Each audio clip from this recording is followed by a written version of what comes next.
Hi guys, and welcome to your first pick a card for the month of November. So first, I just want to say thank you so much to everybody for giving your suggestions and for voting on the poll and just for being here. Honestly, your support and your presence in my life means so much to me. So the topic we're going to cover today is the winner of the poll, and it won by quite a lot, and it's what the fuck do I do now?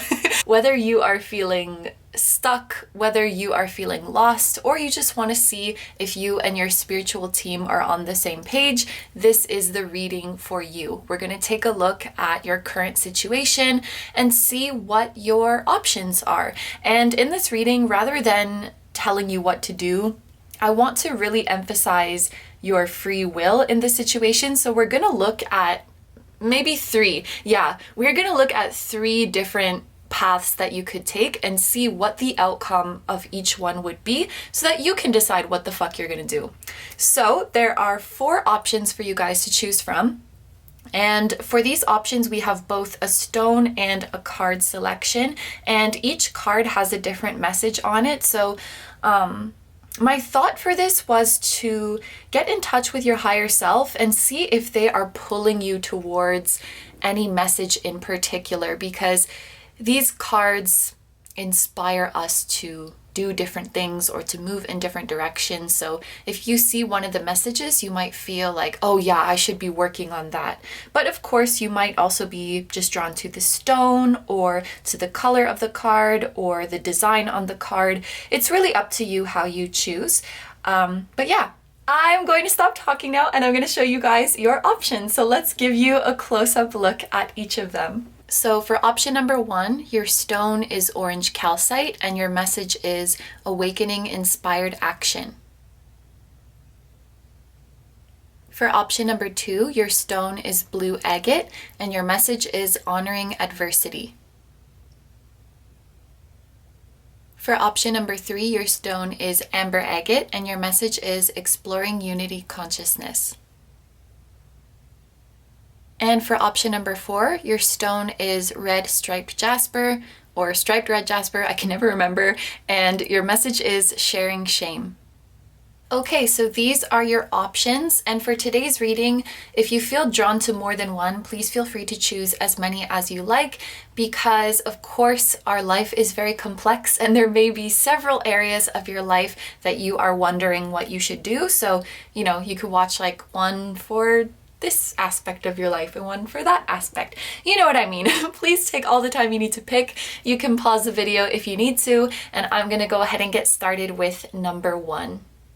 Hi number 1s, so this reading is for those of you who are drawn to the orange calcite as well as the Taking Inspired Action Oracle cards. So we are going to start off this reading by taking a look at these Oracle cards to see what your spiritual team thinks about your current situation, what they would like you to know about it. And you can also think of this part of the reading as an energy check. So if the situation I'm describing sounds like your current situation, then that can be a check for you whether this is your pile. So let's get right into it. So on the other side of your Awakening Inspired Action card, we have the message, there is only what life is asking of me. Then we have Faith, and this is a card that is associated with the third eye chakra. Then we have, so this one is a little bit hard to translate for me, but essentially it has the message of encouraging each person to enjoy their respective role. And then we have divination. The trigger statement is I am so drained. The true statement is I am shielded. You are finding balance as you see what resonates and what does not. With clear sight, you are safe and protected. All right. So I'm not sure what feeling you guys picked this pile or this message with. I guess what I want to say is maybe some of you were drawn to this Awakening Inspired Action message because you feel like you need to be doing more, you feel like you need to be taking more action. But for the majority of you guys who chose this group, I feel that if you are truly in the energy of taking inspired action, you will be doing less than what you are doing now, or you will feel less pressure to take action. This is sort of how I'm seeing it. And in fact, the whole topic of this reading is like, I don't know what I'm supposed to do right now. And what your spiritual team is saying is, if you were truly inspired to do something right now, you would know. And if you don't know what to do, it's because nothing is inspiring you right now. No particular action. And if that's the case, then that's okay, because luckily it's not just you on this journey with this faith card. Look at this beautiful spiritual team that you have here. Now, what they're saying is like, yeah, there's only 3 people here because the card is only so big, you know. But if you could see the full picture, you know, think of this image as being cropped. If you could see the full image, there would be scores of men, scores of spirit guides here to help you. And they really want you to know that you are not in this alone. And each and every member of your spiritual team has some role to play in the manifestation of your desires. It is not all on you. And I think if you guys are feeling stuck, or if you're feeling frustrated with the fact that you don't know what to do, or frustrated with yourself that you haven't taken action, they just want to remind you of their presence. If you don't feel like it's time to act right now, maybe that's because it's this person's turn to do something, or it's this owl man's turn to do something.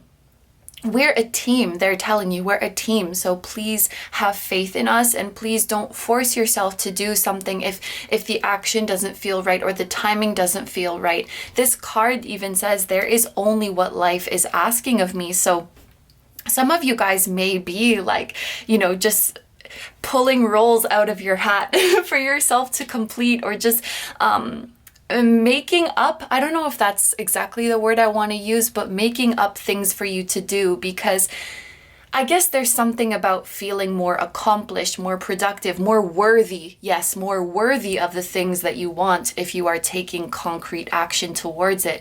But I feel like your spiritual team is warning that you may be doing too much, or taking actions just for the sake of taking actions.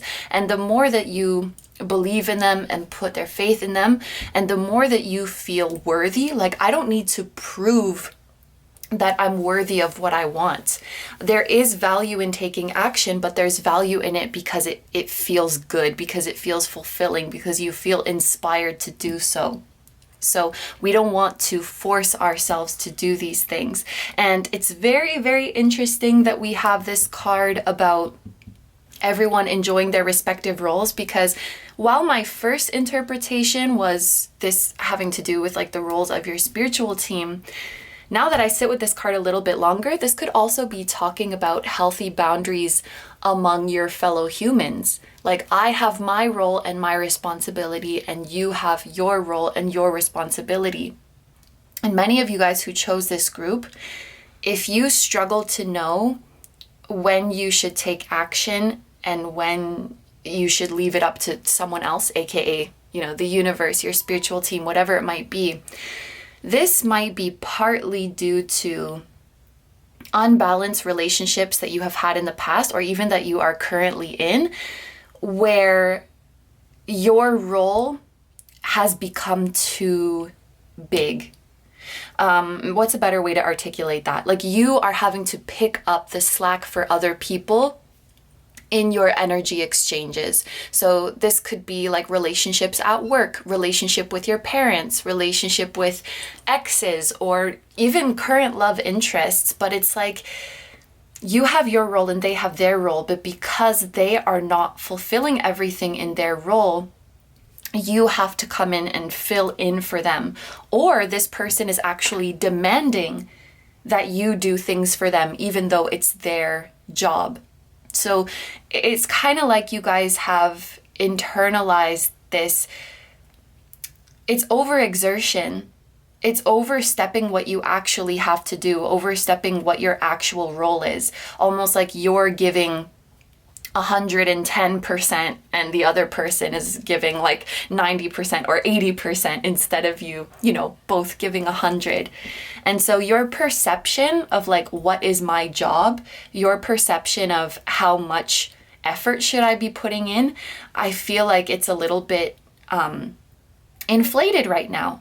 I think you guys are doing too much, or you're putting too much on yourself. And that's not your fault, because it's what many of you, I think, have just been shown through your relationships and how people have shown up for you. I think it's something that is learned, but with the proper establishment of boundaries, and with the affirmation of I'm worthy of good things without busting my ass or without picking up for other people, I think that you can recover from this. And I think the relationship with your spiritual team is a wonderful and safe place to start, because it might be scary to assert yourself to humans in your life and say, I need you to do more, I need you to pick up the slack. But your spiritual team is so loving and patient and generous, and they're saying, like, you can practice with us, say like, hey, I need a little bit more help from you, I need a little bit more guidance from you, I'm having this trouble here on earth, could you move this blockage for me?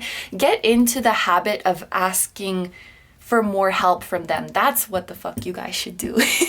Get into that practice. And then if you feel comfortable with that, you'll start to feel more and more worthy of blessings, more and more worthy of good things happening to you.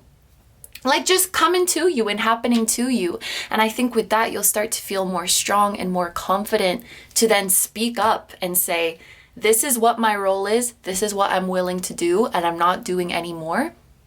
And you have to carry your weight too. Like you'll be able to assert your boundaries with others like this as well. Now let's take a look at this card. First, I want to point out the divination message. Maybe your spiritual team is calling you guys to use divination tools more. Maybe some of you guys have a tarot deck or an oracle deck that is collecting dust in your room, or you just kind of fallen off the wagon, or maybe you're just very busy and it's hard to make time for those kinds of things. Or I'm guilty of this sometimes, where I'll be watching readings or doing a reading for myself, but I'm getting distracted, like I'm looking at other things or thinking about other things. This might be your spiritual team wanting you to be more present with them during your divination practices. But the trigger statement here is, I am so drained. I think this can definitely be the case when you feel like everything is on you, like you have to figure it all out, like you have to take all the actions.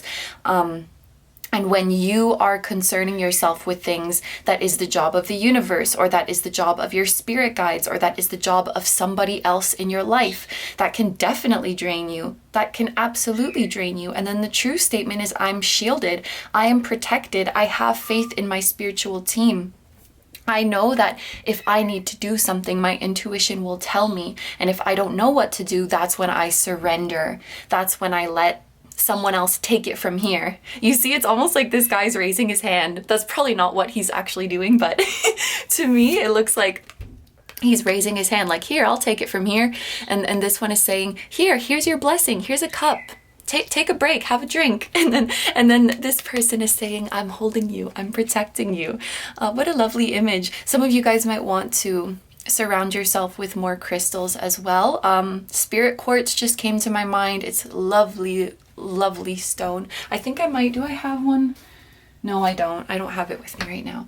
And the message here says, you are finding balance as you see what resonates and what does not. With clear sight, you are safe and protected. So going back to this idea of you guys knowing what to do, knowing when to take action and when not to take action, I think it's hard for you to discern that when you're drained. I feel like right now, you guys are operating from this place of, when something needs to be done, I need to do it.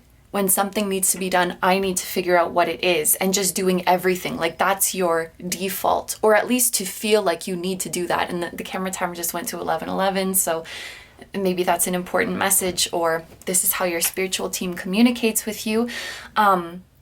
As you start to relax, as you start to have more faith in your inner compass, as you start to have more faith in your spiritual team, you will be able to discern what path is resonating with you and what path is not resonating with you. So I guess I should give a couple like real world examples of this playing out. But if you guys are trying to manifest a certain goal or opportunity, but it's not coming to you. You feel kind of stuck. Maybe your go-to thing is like, I need to do more. I need to put more gas into this manifestation. I need to put more into it.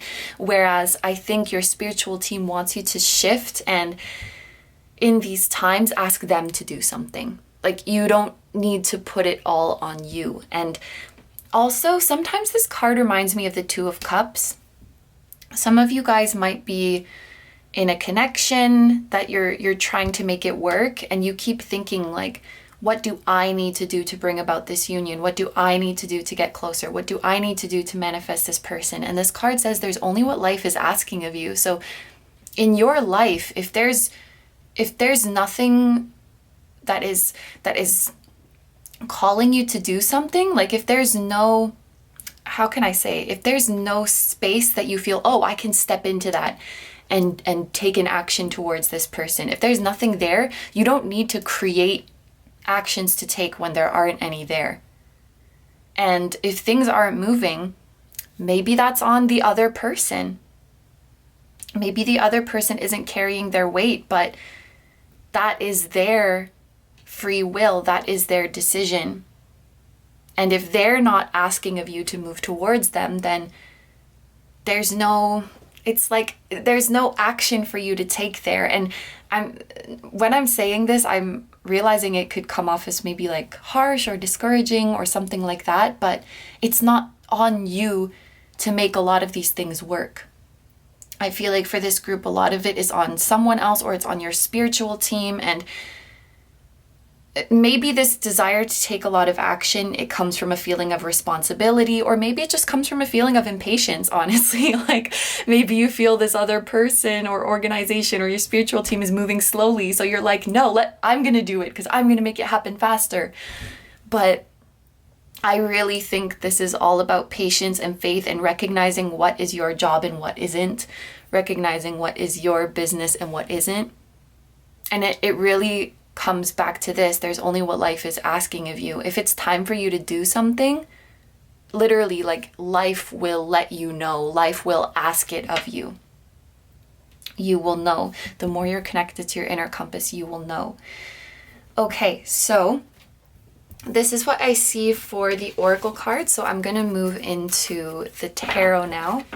And I mentioned this in the intro, but I wanted to take like cards for 3 possible things that you could do. So rather than the reading being like, this is what you should do, it's like, you could do this and then this would be the outcome. You could do this and then this would be the outcome, you know? And then we'll go through the 3 paths like that so that you can discern, you know, depending on which outcome you would like to happen, then maybe that is the action that you can consider taking. So let's start by seeing what are 3 potential things that you could be doing right now according to your spiritual team. So we have the Queen of Earth. Make time for those around you. Take a sensible approach. Deal with challenges in a kind and understanding manner. This is the Queen of Pentacles. What else could group 1 do?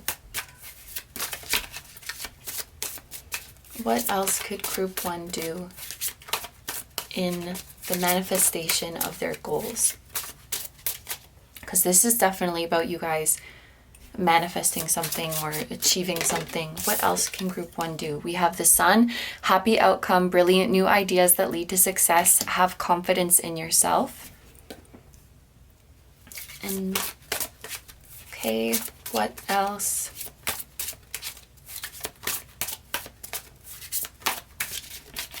What else can group 1 do? We have the 9 of Earth, or the 9 of Pentacles.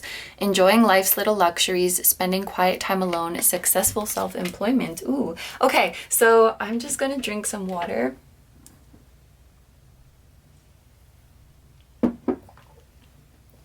Okay, so I'm actually gonna start here with the 9 of Earth, or the 9 of Pentacles, because this one has a message of like doing something independently or doing something on your own.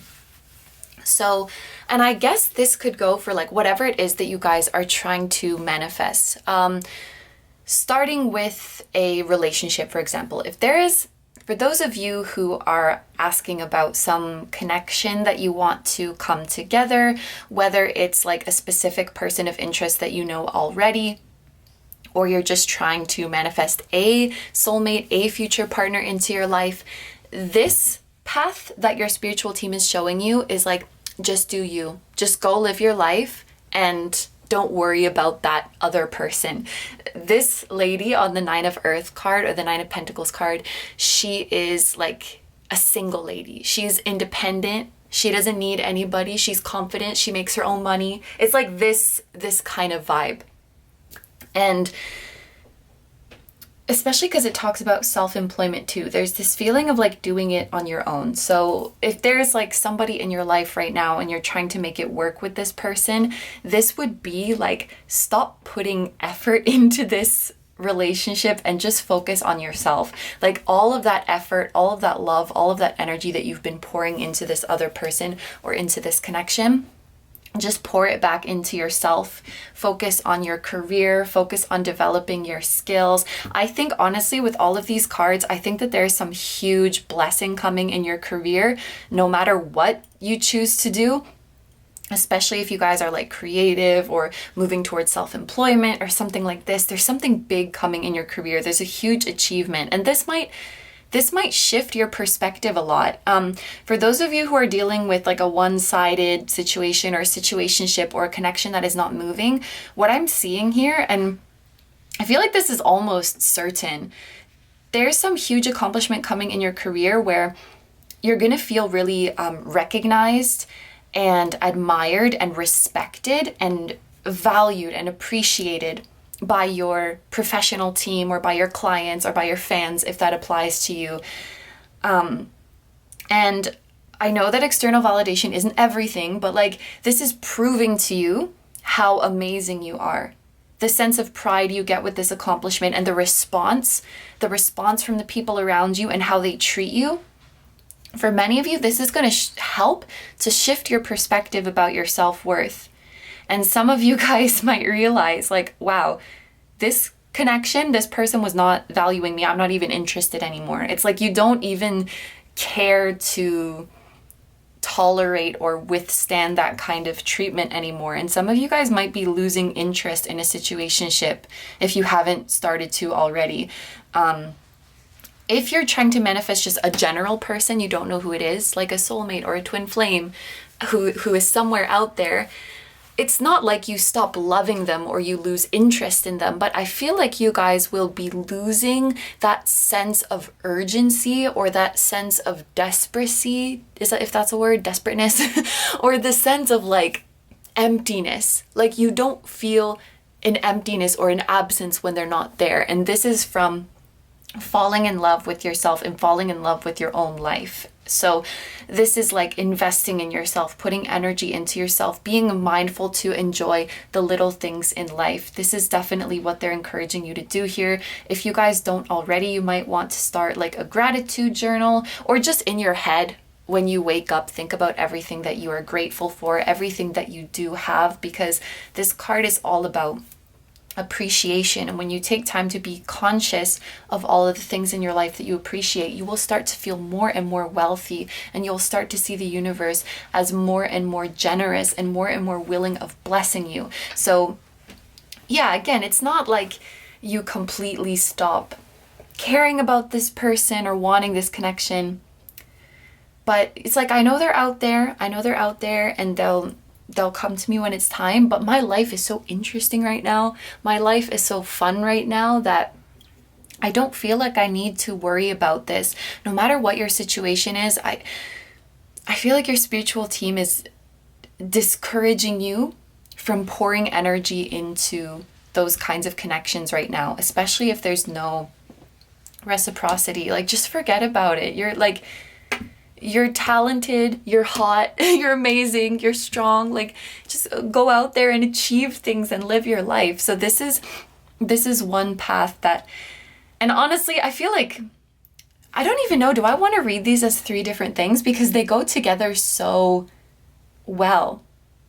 Maybe I can say that this is their favorite. This is like their favorite message to give you.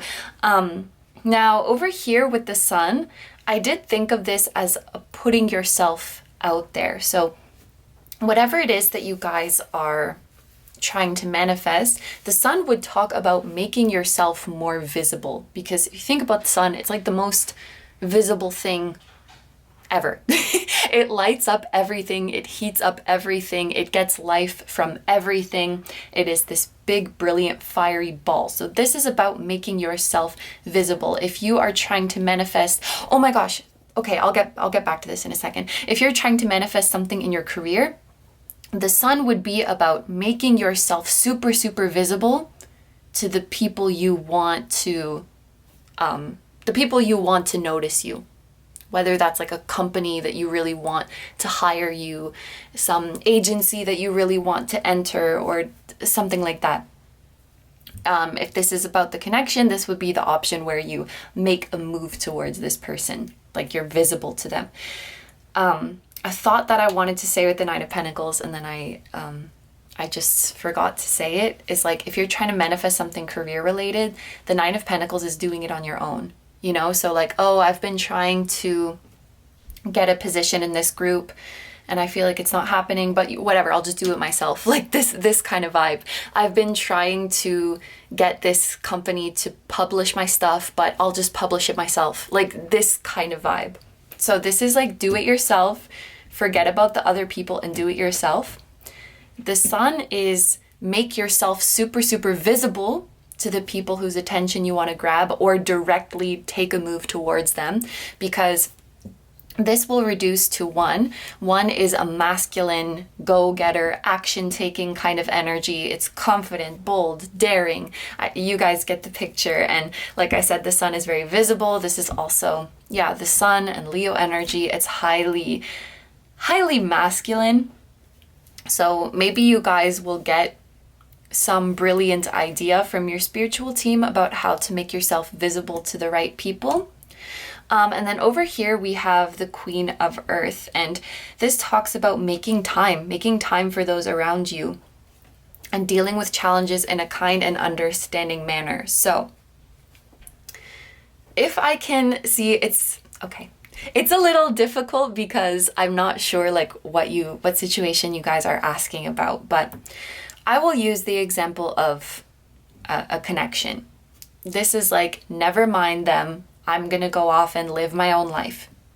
This is, I'm going to make a move towards them, or I'm going to make myself really, really visible to them. And then this one is, I feel like this one is, I'm going to keep trying. The Queen of Earth, it's a little bit different than how I usually interpret it, but this card really focuses on the nurturing and compassionate and like understanding nature of the Queen of Pentacles. And so I'm thinking of this as like continuing to be very understanding and compassionate of that person, continuing to put your energy and put your value into that person, or into that organization, into that company, whatever it is. So I did feel a little bit of bias towards maybe going the independent route from your spiritual team, but these are like the 3 possible things that you guys could do. And let's go through them backwards because I read them backwards. I usually do them this way, but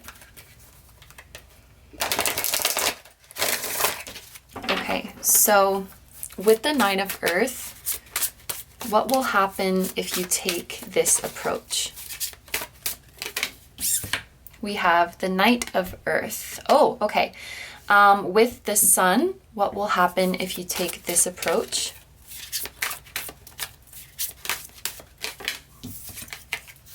We have the Two of Air. Oh, okay. And then with the Queen of Earth, what will happen if you take this approach?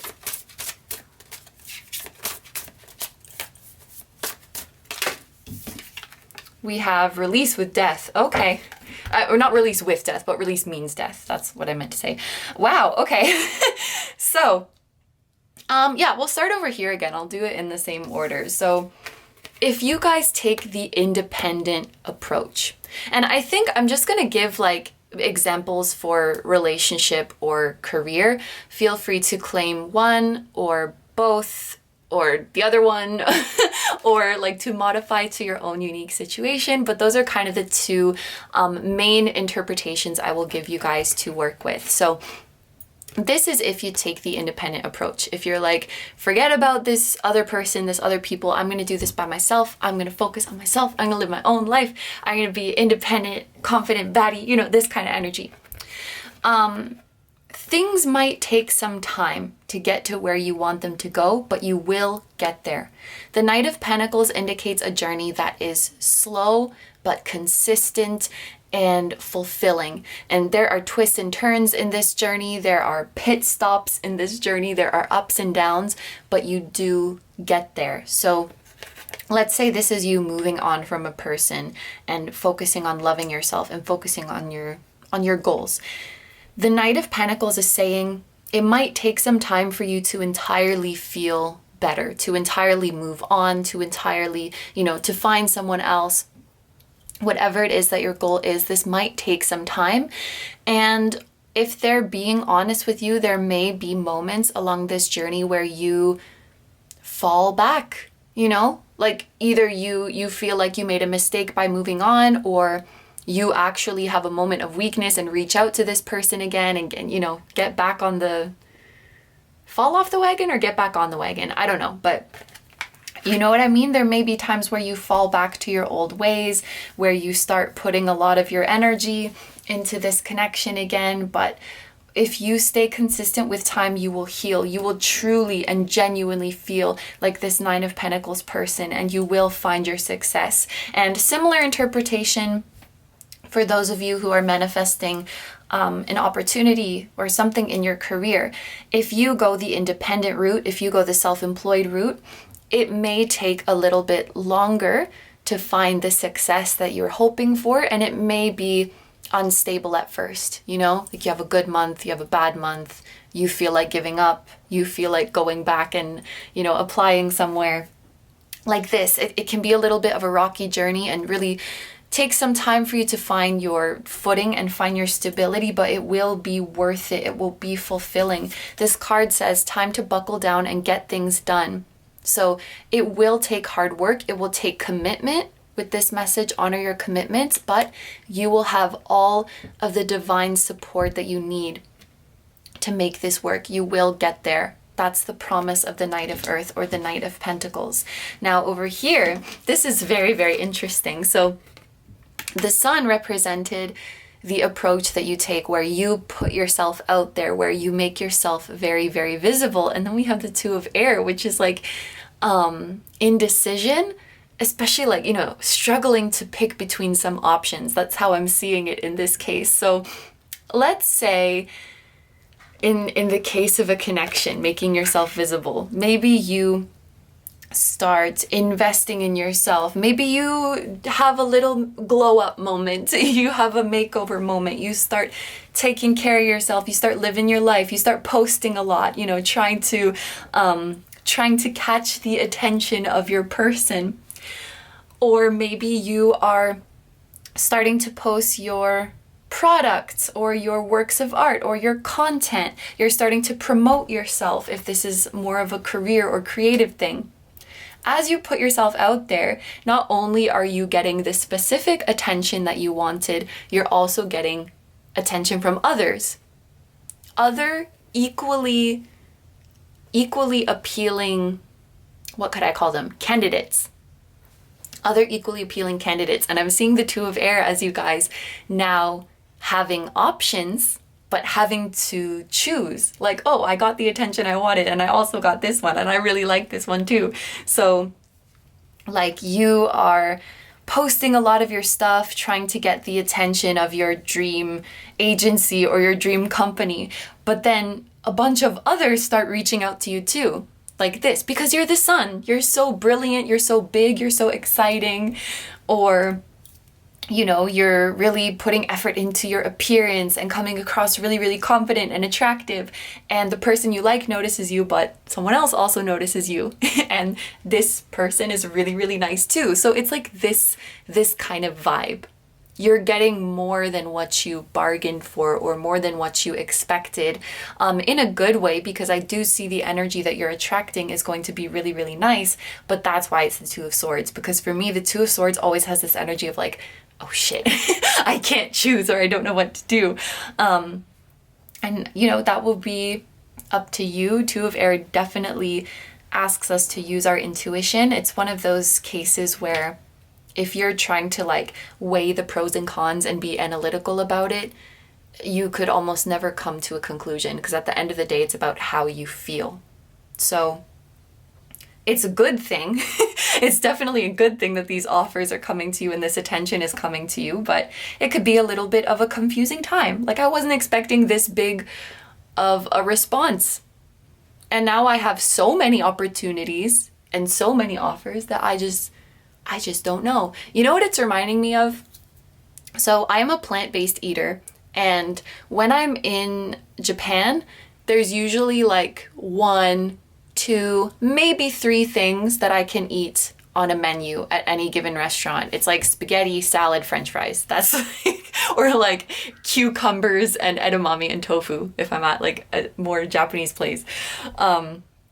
So it's like super easy for me. You know, I just go in and I'm like, I want that, and that's it. When I come back to Canada or when I go to the States, there are whole restaurants dedicated to vegan food, and suddenly I have dozens of options. And theoretically, that is an amazing thing, right? Like, that's a very good thing. But I'm also like, man, now I have to pick.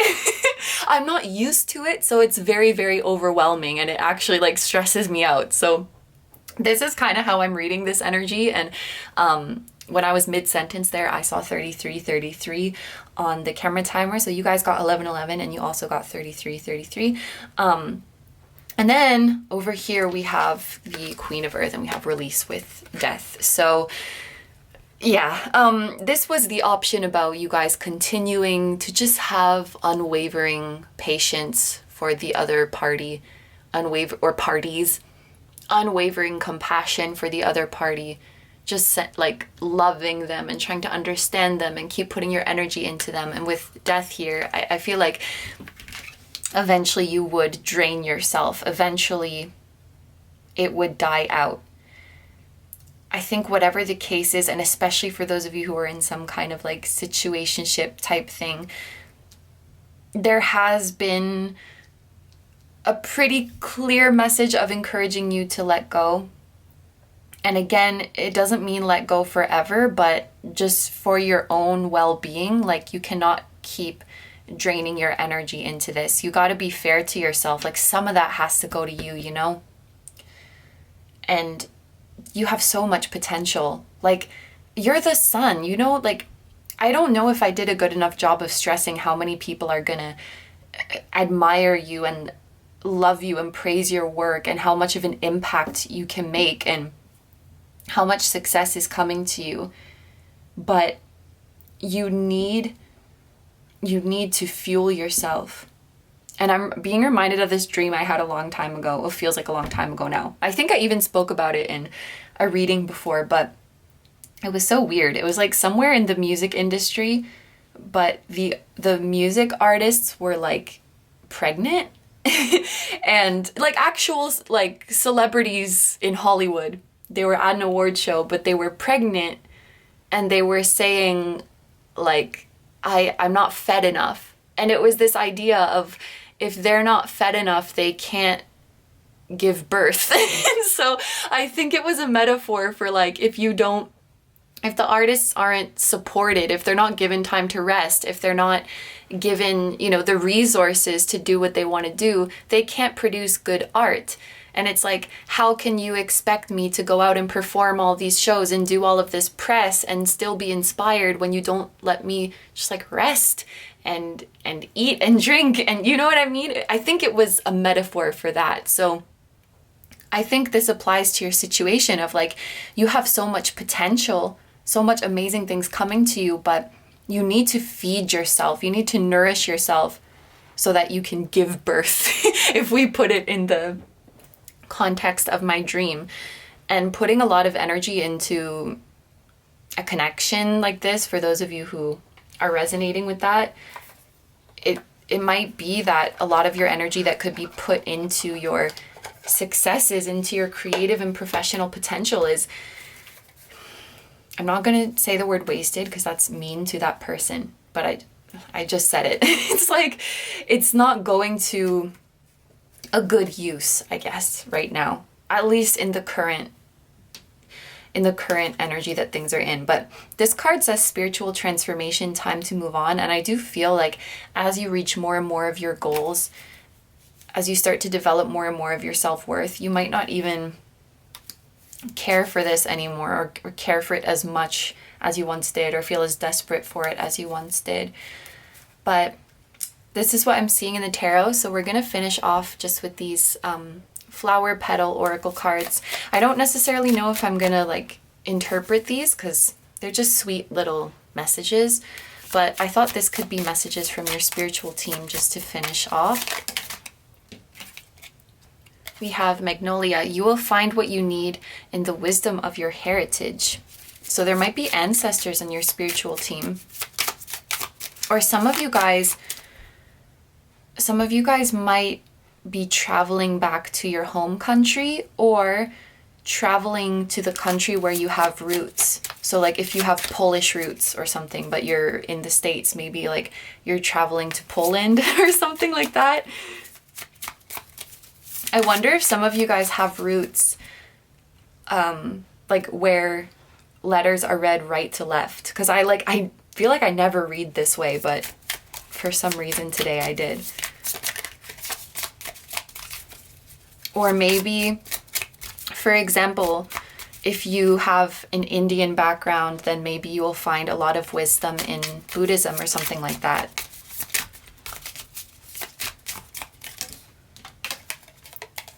Snowdrop. Tomorrow brings the illumination of your hopes. I feel like there's something amazing is coming to you guys very, very soon. Maybe not literally tomorrow, but tomorrow is making me think of near future. If you guys live in the northern hemisphere, or somewhere where it snows at the end of the year, maybe around the winter season when it starts snowing, there's going to be an opportunity in your career. And then we have Lotus. Stand still for now and listen to your life. Oh my gosh. That's like exactly what we were talking about at the beginning of the reading. Like, there's only what life is asking of me. There's no need to feel so much pressure to take action when it's not obvious what to do. Stand still. Yeah, I don't need to say more with that. Stand still for now and listen to your life. I do feel called to point out, I'll do first and last. So we have M, A, S, P, and L. So these could be significant initials, someone's first or last name, could be the name of a country, city, state, company, could also be March, May, April, August, September. I think that's everything. Are there any zodiac signs? Pisces. Pisces starts with a P. Leo starts with an L. Scorpio, Sagittarius. Wow. That's a lot. I might be missing some. Aries. Aries with A. And then we also have Leo and Scorpio energy here.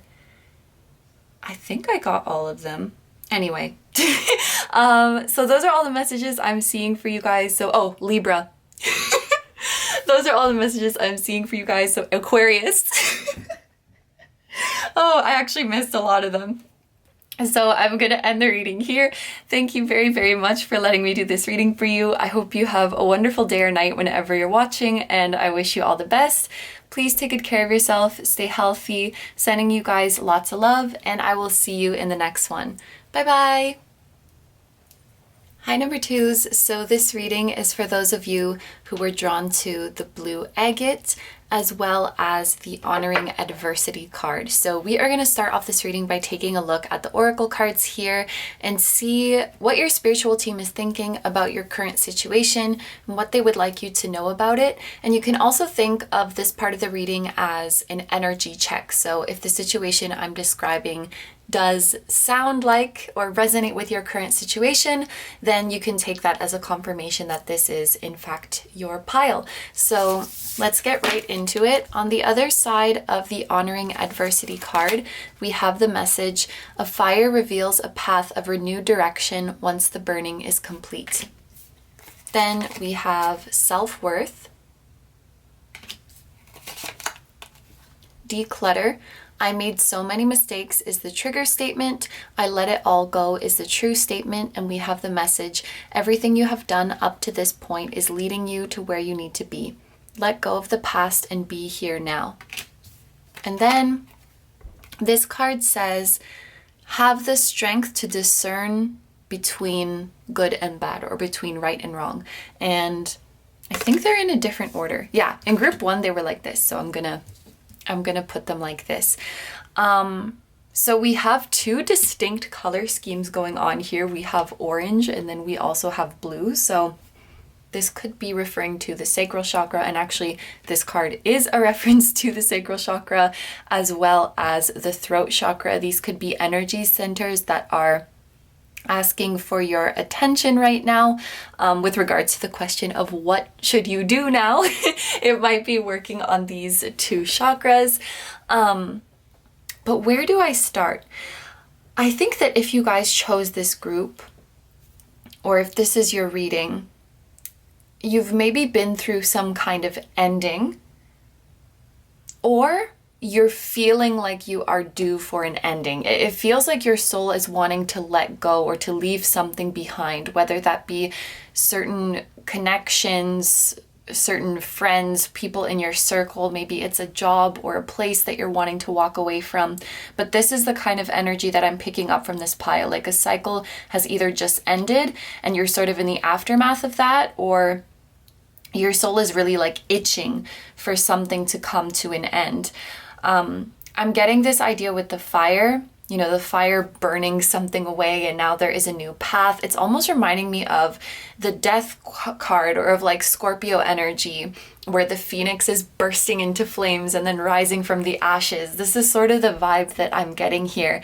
And I want to talk about this self-worth card as well. This deck is really interesting. Each card and each picture has a very unique story behind it, but the idea with this one is that this chair is only visible to those who believe it's there. So this person sees the chair and goes back to tell, I think it's their family about it, but nobody believes them. So it's like this position, this throne, this seat can only be occupied by someone who believes it and sees it and recognizes it as there and available to them. And I think how this ties into the meaning of self-worth is like our perception of our own self and our own worthiness makes such a difference on how we see the world and what we recognize as ours, or what we recognize as having potential for us to obtain or to experience. And I think I talk about this quite a bit in my readings, and for some reason the Chariot card is coming through really, really strongly right now, even though we're not into the tarot at all yet. So maybe some of you guys are about to have huge success, or maybe some of you guys are Cancers watching this reading, but I just see the Chariot card so strong in my mind right now. Okay, let me let me center back to this card about self-worth. What I think is happening here is that when this cycle comes to an end, or when it did come to an end, if it's already happened, when certain people or situations were walked away from, it might have shined a light on how this was affecting your self-worth. It seems like you were surrounded by some energies or some influences that kept your self-worth low, either because you were in an environment that didn't challenge you, or that didn't value you, or that didn't recognize you, or Even there could have been some people around you, and I hope that this is not the case for most of you, who were intentionally knocking you down out of their own need to control the situation, out of their own insecurity, even out of their own jealousy.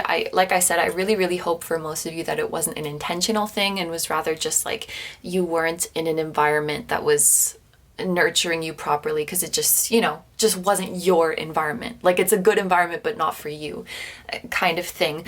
And there's this emphasis here that it takes you getting out of the situation to really see your worth. Like, the environment that you're in or that you just got out of is not conducive to this. So if you have just walked away from something or someone or somewhere, I think there's a huge confirmation that you did the right thing. And if you're not feeling confident in that decision just yet, I think you'll feel confident about it very, very soon. Now, if you are still in a situation, but you're on the fence, because this reading is about what you should do now, then there may be some encouragement to walk away. There may be some encouragement to walk away here, because this fire energy wants renewal. This fire energy wants to burn and to completely eliminate everything that is holding you down, everything that is not serving you anymore. And another message that is coming to me is that it takes this self-worth to manifest your blessings.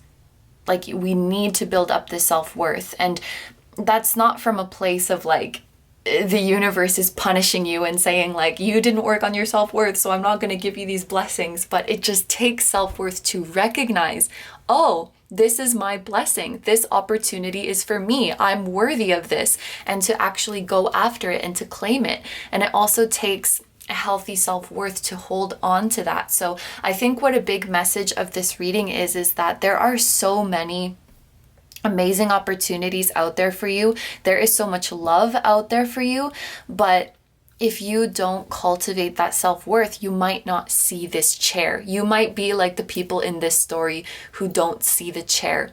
You don't see it as being there for you or something that you could actually have. And there's this feeling of you guys getting out of a situation and then kind of realizing how low your standards were, or like how much you were. And it's hard for me to say right now. I actually feel like a blockage in my throat. Like how hard it was for you to get what you needed in those environments, how hard it was for you to speak up for yourself. But maybe because you'd been in that environment for so long, it just felt like that just felt normal. And I see you guys in the future stepping into connections, stepping into environments where you are really valued, really supported, and then by contrast, kind of realizing I want to say like the gravity or the severity of the treatment that you'd gone through in your previous situations. And especially what keeps coming to my mind is like a job where you are not appreciated, but you're just thinking like, oh, this is what it's like being in the workforce. This is just the rat race. This is just the 9 to 5, but it's not. Like, no, this treatment is not normal. This is not something you're supposed to just surrender to and think of it as like, oh, this is just a part of life and everybody goes through this. There's such beautiful energy exchanges and such beautiful treatment and love and respect out there for you guys. And there's a place out there for you. There's a home out there for you. This card talks about discerning between good and bad. I think you guys are going to become a lot more confident and assertive, like especially in the coming year. We do have the sword here, which is, it makes me think of truth. It makes me think of speaking up. It makes me think of like the swords in tarot. And I think in the coming year, you guys are going to get really good at discerning what you do and don't want. It's going to become a lot easier to say no and to have higher standards without feeling picky or without feeling guilty. You're like, fuck yeah, I have high standards because this is my life and I deserve the best. And that's you stepping into your self-worth. So you're able to say, it's like you're you're not settling, or you're not taking shitty situations as like a given anymore, just something that you have to endure. You're like, no, I don't want to do that. I'm not going to do that. And as you become more assertive like this, you're going to make your way into the most amazing. And the word supportive keeps coming to my mind. Like, a lot of support is coming to you. Amazing supportive environments, amazing opportunities. With this card here, with declutter, again, we have this declutter message here. We have this fire burning things away message here. There's really this feeling of letting go, of walking away. We even have a winter scene here, which winter being the last season is like the end of a cycle. Things are coming to an end.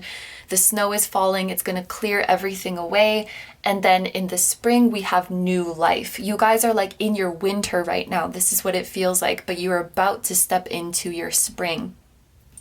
But again, with this card, we have the message of declutter. The trigger statement is, I made so many mistakes. The true statement is, I let it all go. So this is really about forgiving yourself, forgiving others, moving into this spring season without any regrets. I think that sometimes when we're learning to honor ourselves more, when we're learning to have healthier boundaries, when we're learning to walk away from what or whom is not serving our highest good, there can be, guilt. Like, we feel bad that we put our past selves through that. Or on the flip side, there could also be judgment of our past self. I feel like it could go either way. And honestly, humans are complex, so maybe we have a little bit of both within us, but you can look to your past self and be like, I'm so sorry I made you go through that. I should have been better to you. Or you could look at your past self like, I can't believe you made all those, all those unwise choices, or whatever it is, almost like judging them. And now the judgment card in tarot is coming up too, because it's all about leveling up and becoming who you were meant to be, but still with compassion for who you once were. It's like, there's no need to feel guilty. There's no need to regret any choices that you've made, because it's all a learning experience in the end of the day. And I think it's really, really common for us to learn what something is by learning what it isn't first. I'm sure you guys have heard or are familiar with this concept, but to learn what love is, first you learn what love isn't. To learn what self-worth is, first you learn what self-worth isn't. And by learning what it isn't, when you do get what it is, you appreciate it that much more. And this is something I can totally vouch for, because I learned what a healthy relationship is by going through a shit ton of unhealthy relationships first. And I will say, full disclosure, in those unhealthy relationships, I was equally as toxic as my partner. So I'm not trying to blame anybody, but by going through that toxicity and learning what that is, I almost feel like crying to be in a healthy relationship after that, and to really know what that is and to not take it for granted. I would not have done anything differently in the past. I feel like I needed to go through that stuff and go through not having self-worth to come to this place. So I don't know, I guess I wanted to just share that, because it's not just something that I say because it sounds nice, oh, you have to learn what it isn't first. You have to see the dark before you see the light. It's really, really true. It's really true. It provides contrast. And we need contrast to see anything. It's, what is that thing? Every action has an equal and opposite reaction. That's not even a quote. That's a fact. But every coin has two sides, or every spectrum has two sides. And the more we learn about this, the more we learn about this. It goes out equally. So anyway, all of that to say, as you learn what true love and true self-worth isn't, you'll learn what it is. So there is no need, you cannot regret being on this end of the spectrum, because that's a natural reaction of wanting to go to this end. If that makes sense. I hope that makes sense. It made more sense in my head. And it says, everything you have done up to this point is leading you to where you need to be. So have compassion for your past self, have gratitude for your past self. Maybe this sounds a little bit out there, but maybe you can have gratitude for the people and environments you have experienced up until now. for making you who you are today. And I'm thinking of that song. It was stuck in my head all day yesterday, even though I haven't heard it in ages. It's like, shout out to my ex, you're really quite the man. You broke my heart and then you made me who I am. Is that Little Mix? I don't know who that is. Anyway, that song was in my head all day yesterday, and I'm kind of thinking of that energy. Like, yeah, you fucked me up in a lot of ways, but thank you, because you made me so strong. If you can have that kind of mentality, or at least for yourself, honestly, forget about the other people for now, if that's like too much, but if you can have that for yourself, at least forgive yourself and thank yourself for going through that shit and getting you to this point where you can be strong and where you can be confident and you can value yourself. Let go of the past and be here now. And I'm just going to read again. Everything you have done up to this point is leading you to where you need to be. So definitely some encouragement to walk away from something, or confirmation that you did the right thing. If this is something that you've recently done, more and more as you start to be surrounded by the right people in the right environments, you will see why. And you'll just get even stronger confirmation of that. I see you guys now in connections where you can speak your truth, where you can speak anything. Nothing is off limits. Nothing is eggshells or landmines or whatever you don't want to step on, you know? Anything can be addressed or discussed. And this orange energy with the sacral chakra, this is closeness, this is intimacy. Intimacy can be sexual, it can be romantic, it can be platonic, but just feeling connected and feeling seen and feeling safe. This is what you guys are stepping into. And by clearing away, by letting this fire burn, you not paved the way, but like you burned the way to get there. So this is what I see for the oracle card. So let's move into our tarot now. And I'm going to pull 3 potential things that you guys can do now. So rather than this reading being like, this is what you have to do, I want to do it like, this is one possible thing you could do, and this is what the outcome would be. This is another thing you could do, and this is what the outcome would be. So that you can discern like which path or paths you would like to take based on which outcome you would like to see in your life. All right, so for group 2, where they currently are, what is one step that they can take right now? We have the 3 of air, which is the 3 of swords. Another path they can take is the 3 of fire, or the 3 of wands.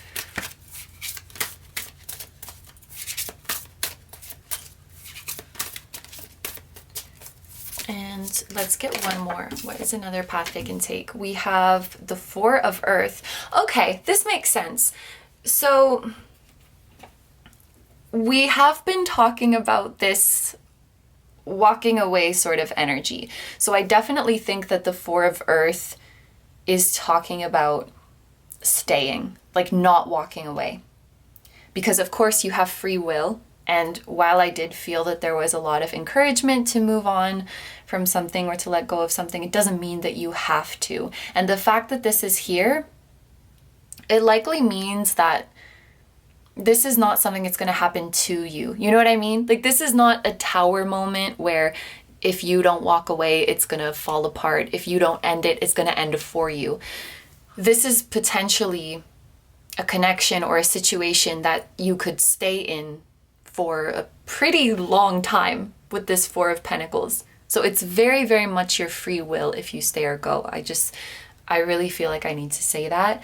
And I think that the 4 of Pentacles is what that's representing, because the 4 of Pentacles is a card that is all about, you know, holding on to something, clutching on to something, preserving something.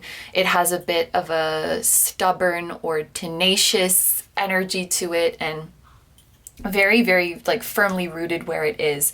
You know, the number 4 is like stability, kind of has the feeling of like you're, at least in this case, it has the feeling of like you're staying where you are. Earth is very solid. It's like the most solid suit. So this is really the vibe that it gives me.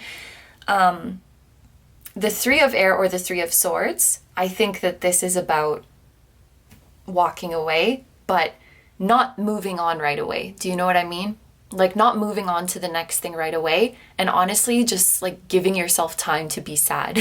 This is what it looks like, because the Three of Air is all about sadness, and it says great sadness, take time to heal, the need to forgive yourself or others. So it's like a relationship ending, and then you just take however long you need to cry about it, and to be mad at the person, or to be sad about happened, to regret. Like just let yourself get all of those feelings out. Maybe, lean on others for support about it. Really, this is like wallowing. This is how I'm seeing it. And I don't even mean to use that word in like a negative connotation, because I think that can actually be really, really healthy, to just have a good cry and purge yourself of those emotions. So I think this represents you allowing yourself to really go into those feelings, especially negative ones, the stuff that we might think is not spiritual or is not enlightened for us to feel. And maybe that's being petty and being like, fuck that person, fuck those people, letting yourself be angry, letting yourself want revenge, even though like your higher self might think that's not right. Like just let yourself have those raw human emotions. Let yourself talk shit to your friends, and cry and listen to Adele or whatever it is that you need to do. That's what I think this is representing. And then the Three of Fire it's also moving on, but it's like where you take the high road, I think. This is a more expansive energy. This is the more, I guess you could call it like positive, happy, lighthearted kind of thing. So, rather than dwelling here or wallowing here, this would be like just moving on, like leaving a job and being like, I'm moving on to better things and getting a new job right away, or breaking up with someone or leaving something behind and saying I'm moving on to better things, and like moving away or moving on to someone else. It's like taking action to move to the next chapter right away. That's how I could describe this card. And it does have, this uplifting feeling. I'm hopeful for the future. So it is a very, very nice energy. I guess I could say if I had any concern about this Three of Wands card, it would be like, did you mourn sufficiently? Did you let yourself move on? Or, is this like a rebound situation? Or are you just stepping into the new chapter to mask pain? Like that could kind of be a concern that I have with this energy. But if you feel like you're already there, like I'm already ready for the next step, I've moved on, I'm happy, I'm excited for the future, then this is definitely an option there for you. And I think, I was even saying earlier in the reading, there are so many opportunities available to you guys. And that's exactly what this Three of Wands confirms. That's exactly what this is talking about. Things look very good for your future. You have an abundant future. So yes, this was pretty straightforward. I feel like with group 1, it took me a while to figure out like what potential paths each of the 3 cards were talking about, but this was pretty concise.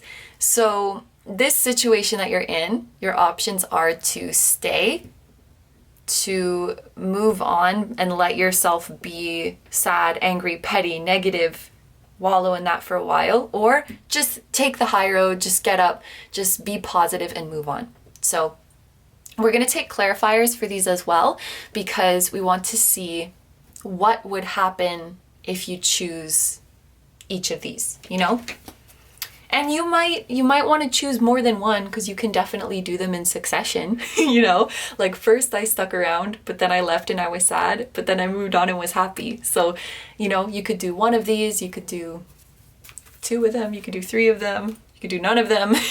The choice is yours. And I don't know, I hope I'm doing a good job of it, but recently I want to incorporate more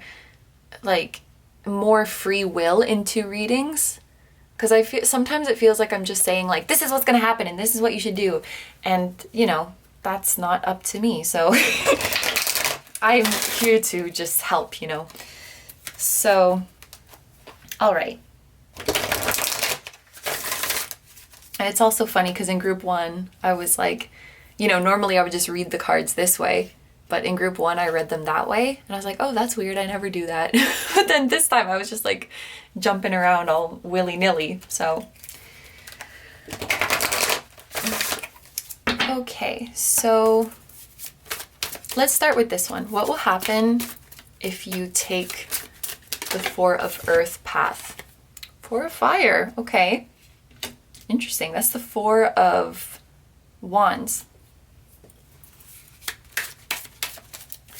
What will happen if you take the 3 of Air path?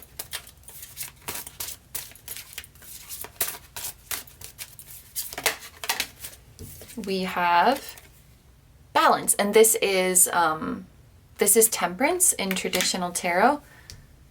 And then what will happen if you take the 3 of Fire path? That's a lot. So obviously I'm not going to take all of these, but these are all the cards that just fell out. I do think that it means something if a bunch of cards fall out. I think that probably they're emphasizing just how many opportunities are out there for you, just how many blessings are out there for you. Could also mean that you have a lot of spirit guides who are with you. And I also wanted to point out that in this reading, the tarot cards are falling out quite quickly, which usually means that like your spirit guides are pretty excited to talk to you, pretty sure about what they want to say to you. It's a nice energy. So for group 2, what will happen if they choose the 3 of Fire path? Ooh, so we have the Page of Earth. Okay, should I just do them in order? I feel like that's less confusing. So this is interesting, and this makes sense. If you guys choose the 3 of Air, which was wallowing in your sadness, letting yourself feel all of those negative emotions, then we get to Balance, or we get to Temperance. Temperance is about things easing up, things reaching a level of peace and balance. So it's almost like you might go through kind of an intense emotional roller coaster at first, where sometimes you're feeling really shit about the situation, and then sometimes you're feeling really good and you're feeling healed again, and it goes up and down like this. But I often think of the Temperance energy as a pendulum. You know how when it first starts swinging, it's like it goes really, really high and really, really high the other way, but then it loses momentum over time, and then it starts swinging less and less and less, and then finally it's centered again. So I think that your emotional healing process would kind of go something like this, you know, high highs and low lows, and then a little bit less high highs and a little bit less low lows, and then finally you feel balanced. And Temperance is a card that I often associate with health too, like good health, taking care of yourself. So for you guys, it may be really, really healthy to let all of this emotion out. And I know we spoke about here, you know, it's important to find forgiveness and to not judge and to not have regrets, but maybe before you get to this place where you truly feel like at peace with everything that happened, you need to raise a little hell first. You know what I'm saying? Like, let out all of your anger, all of your judgments, all of your guilt. Maybe it's important for you guys to spill all of that out before you reach this place of balance. That's why I think this Temperance card is here. I also want to say, just because there's so many, oh God, I'm going to sound ignorant, but are these irises? I feel like they're that color. Like, those are a nice blue flower, right? I don't know, but your guides might use blue flowers to communicate with you. And you guys were also drawn to blue agate, so maybe that's like your color. If you are clairvoyant, like you can see auras or you can see orbs of different colored light. If you see blue light or you see blue color in your mind's eye, maybe that's a spirit guide or a guardian angel who is with you. Maybe it's even Archangel Zadkiel who's with you. Hello. Don't you think he has very, very long arms? It always stuck out to me. Like, no way your elbow is here and then, don't they look long? Am I crazy? Anyway, So you will come to a place of emotional balance and peace if you choose this path. And it's interesting too, because temperance is related to Sagittarius energy. And we do have Sagittarius season is coming up very soon, actually, like in the next week, and then, you know, continues to the end of the year. So for some of you guys, you could feel better as soon as like 3 weeks. I could read it like that.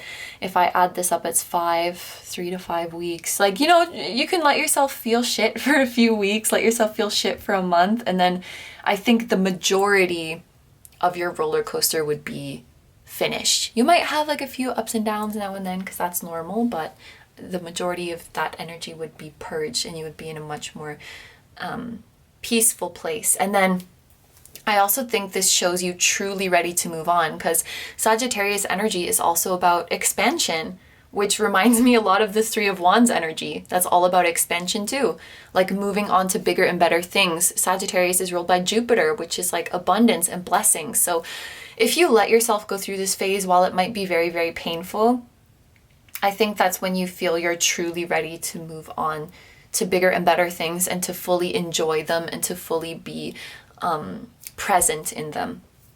Now moving on here, we have Three of Wands and we have the Page of Earth.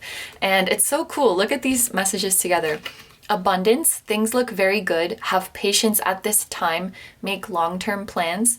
Good news about financial matters. Wanting to do something more challenging, a new area of study. So for those of you who are asking about some career, business, creative pursuits, some of you guys might even be, it's like you're being encouraged to travel somewhere, because Sagittarius is related to travel. Three of Fire is related to travel. Maybe this is like working overseas or transferring somewhere or studying abroad, something like that. I just felt called to say that. It might only be for a few of you, but moving on from your situation with hope and optimism and the will to like put yourself out there and look for bigger and better things, you are going to find bigger and better things. They're going to be challenging, but with your new found or your renewed sense of self-worth, you will recognize the opportunities as yours. What is being highlighted with you guys being the page is that this environment feels big to you. Like you feel small in this environment. And I know that that might sound like scary or intimidating, but it's like the way your guides are showing it is like it's better to be a little fish in a big pond than to be a big fish in a little pond. And I honestly don't know, like with that expression about the fishes and the ponds, I don't know if there's actually like a positive or negative connotation to them, or like how they're used in language. But it's worse to be in an environment that is too small for you. Because if you're in an environment that's too small for you, you're not going to learn, you're not going to be challenged, and the other fish are going to be like, hey, I don't like that this big fish is in our pond. Let's knock down this big fish. Let's make this fish smaller like us. You see? Whereas if you're the little fish in a big pond, all of that space is yours to grow in and to take up more space and to explore and to meet the other fish in the pond. So you will find yourself, if you take this Three of Wands path, you will find yourself as a little fish in a big pond, but it's exciting because you're just a page. If you're just the page, that means you have so much infinite potential to grow and to learn. You have infinite potential to make more money. It almost feels like some of you guys have been in a dead end situation, like in a job or in a connection where there was no room for growth, where it was really keeping you in a box. And this is like you're moving to somewhere else where you feel small. But that smallness is not intimidating, or it might be intimidating at first, but it's like exciting and thrilling at the same time. Because you're like, this space is all mine. And I no longer feel stifled. I feel like I can grow as big as I want. This is what you're going to find. And there's something in here. It's like potential to learn new skills, potential to make money, potential to discover yourself and express yourself how you want to. And many of you might be entering into a new, like a new job, a new area of study. Now, over here we have the Four of Earth and the Four of Fire, which is the Four of Wands. So this card talks about, I'll just read it: contentment, peace, and abundance, a happy home life, the successful completion of a project. So, okay, this card represents the outcome. Wait, no, I'm thinking of it wrong. This card represents the potential path of you guys staying where you are. So what we're being shown here is if you stay where you are, you're still going to find happiness. I'm going to take just an extra clarifier for this one. Oh my gosh. Okay, sorry. Okay, there's some cards fell on the floor. I'm gonna try to get them without knocking everything down. Oh my gosh, did it move again? Okay, there's...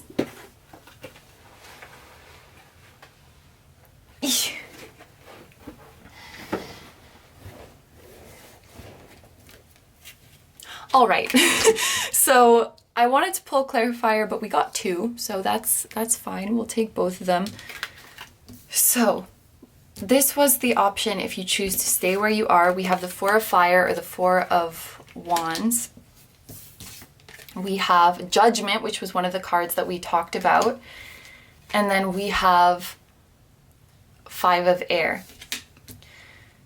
And actually they came out like this. Five of Air came out first. Okay, I was a little bit, honestly, I was a little bit confused about the Four of Wands at first, so I decided to take these clarifiers. Now, I am still standing by what I said earlier in the reading, which was, I don't think there's any sort of tower moment business going on here. So if you choose to stay where you are not going to be forced out of it. You know what I mean? Like, there's not going to be any divine intervention that forces you to move on. And you can 100% stay in your current situation. And what I'm being shown here with the Four of Wands is if you choose to stay in your current situation, you will eventually get what you want.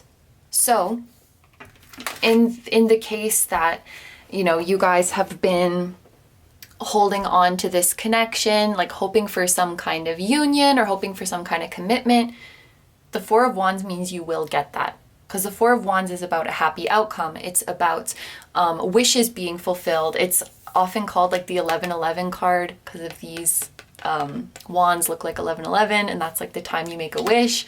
So your wish in this situation will come true. Or if you, let's say you're in a job and you don't know if you should stay or go. You're, on one hand, I really want to be free and do something else, but you know, I've been hanging in here for so long and like I want to get a promotion, but they're not giving it to me. What should I do? That kind of thing. This means if you stay where you are, you will get that promotion. You see, like whatever you were wishing for to happen, like I'm staying because this might happen in the future. That will happen to you. I hope that I'm, you know, explaining that right. Whatever was giving you hope to stick around, I should say. Whatever potential future outcome was giving you hope to stick around in your current situation, that wish is going to be fulfilled. But then after this, we have the Five of Air, which is the Five of Swords, and we have Judgment. These cards say, an unwise choice, learn what you can from the situation, review everyone's motives. I think this is talking about your own motives, if I'm being honest. And then this says, review and evaluate. So fits well. A favorable assessment of the facts, time to move in a new direction. If I'm being honest with you guys, I know I was saying so much earlier in the reading, like you should move on, you should walk away. It honestly might not be a bad idea to stay, just so that you know what could have been, or you know what the outcome of this situation was going to be. I'm just going to use like a connection as an example because I think it's the easiest way to illustrate this, although this can be applied to anything. Like it can be applied to a job, a study path, whatever. But you know, we have many instances where we are very interested in somebody and, you know, things might not be moving the way we want them to, but we feel like there's potential there. So we stick around, right? Because we really want this union. We really want this dream to come true. And we get in this, should I stay and wait or should I move on? Because it's just not coming, right? And I think sometimes if we choose to move on, there could always be that feeling of what if? Like, what if I had stayed and waited for this person and kept putting energy and hope into the connection? Would we have ended up together? And what I'm seeing here is that if you do stay and keep putting your energy in, you will have a union. This is also a card about union. You will come together. And I think that you'll be very happy about that. But we have the Five of Swords and Judgment after this. So what I'm being shown is like, this is one of those be careful what you wish for because you just might get it kind of situations. This is one of those you get what you want, but it's not what you thought it was kind of situation. Five of Air is about conflict. It's about confusion. It's about, I guess I could say, like being misinformed or mistaken. I don't really like to use that word, but that's kind of the vibe that this card has. So it's like you really, really want things to move forward and you really want to have that union. And then you finally get the union and you're so happy about that. But then you realize that all of the things that frustrated you about this dynamic are still there, you know? Like just having the label on it of we're a couple now, or having the label on it of we're in union now. It's, you know, it's still the same person with their same flaws, if I'm being honest, and their same things that they need to work on. And then same, like if you're in a job and you're thinking, you know, I really want to get this promotion, so I feel that I should hang in there, but part of me also wants to leave. It's like, if you stay, you will get the promotion, you will get the higher position, you will get the new title, but there's still all of the things about the company, all of the things about, you know, this field of work, whatever, that still don't satisfy you. It's like this thing that you've been hoping for, this thing that you've been banking on to change everything. It doesn't do as much as you thought it would in your fantasy. I think I can put it that way. You're getting what you want, but it might not make you as happy as you thought. And this is not necessarily a bad thing. Like I said, I think it can give you the clarity that you need to finally peacefully make the decision to move on. Because this talks about a favorable assessment of the facts. This talks about a decision to move to a new direction. And now that you've been through and gotten what you thought you wanted and seen for yourself what it's like, this might be just what you need to make this decision. And I would say, like, don't take my word for it, you know? If you feel called to hold on right now, then maybe you should and see what happens. This will always be a possibility. This will always be waiting for you. These opportunities, these emotional balance. It does look like in the end, this path might also lead to that, because judgment is about a moving on. But that's your right to experience it firsthand. That's your right to get all the information firsthand. Okay, so just before we finish off this reading, I'm going to take a few flower petal oracle cards. I'm not necessarily going to interpret these, but we can think of these as last messages from your spiritual team. It's Iris! Yes! I still don't know if these are irises, but this is what I thought they were at first. So maybe iris is an important flower for you guys that your guides use to communicate with you. Or maybe somebody is named Iris, like a spirit guide or an ancestor is named Iris. Spread your creative wings and take flight. Ooh, so someone is favoring, one of your spirit guides is favoring this path for you to like move on and go big and start something new. We have Daffodil. The sun shines brighter when you are here. This is like, wherever you go, you light up that place. Wherever you go, that's your place to shine. And maybe this new field that you guys are entering into, that new pond that you guys are entering into is calling to you. That new pond wants you. That new pond wants your light in there. Like they miss you. That field misses you. That industry misses you. That city misses you. It's not the same without you there.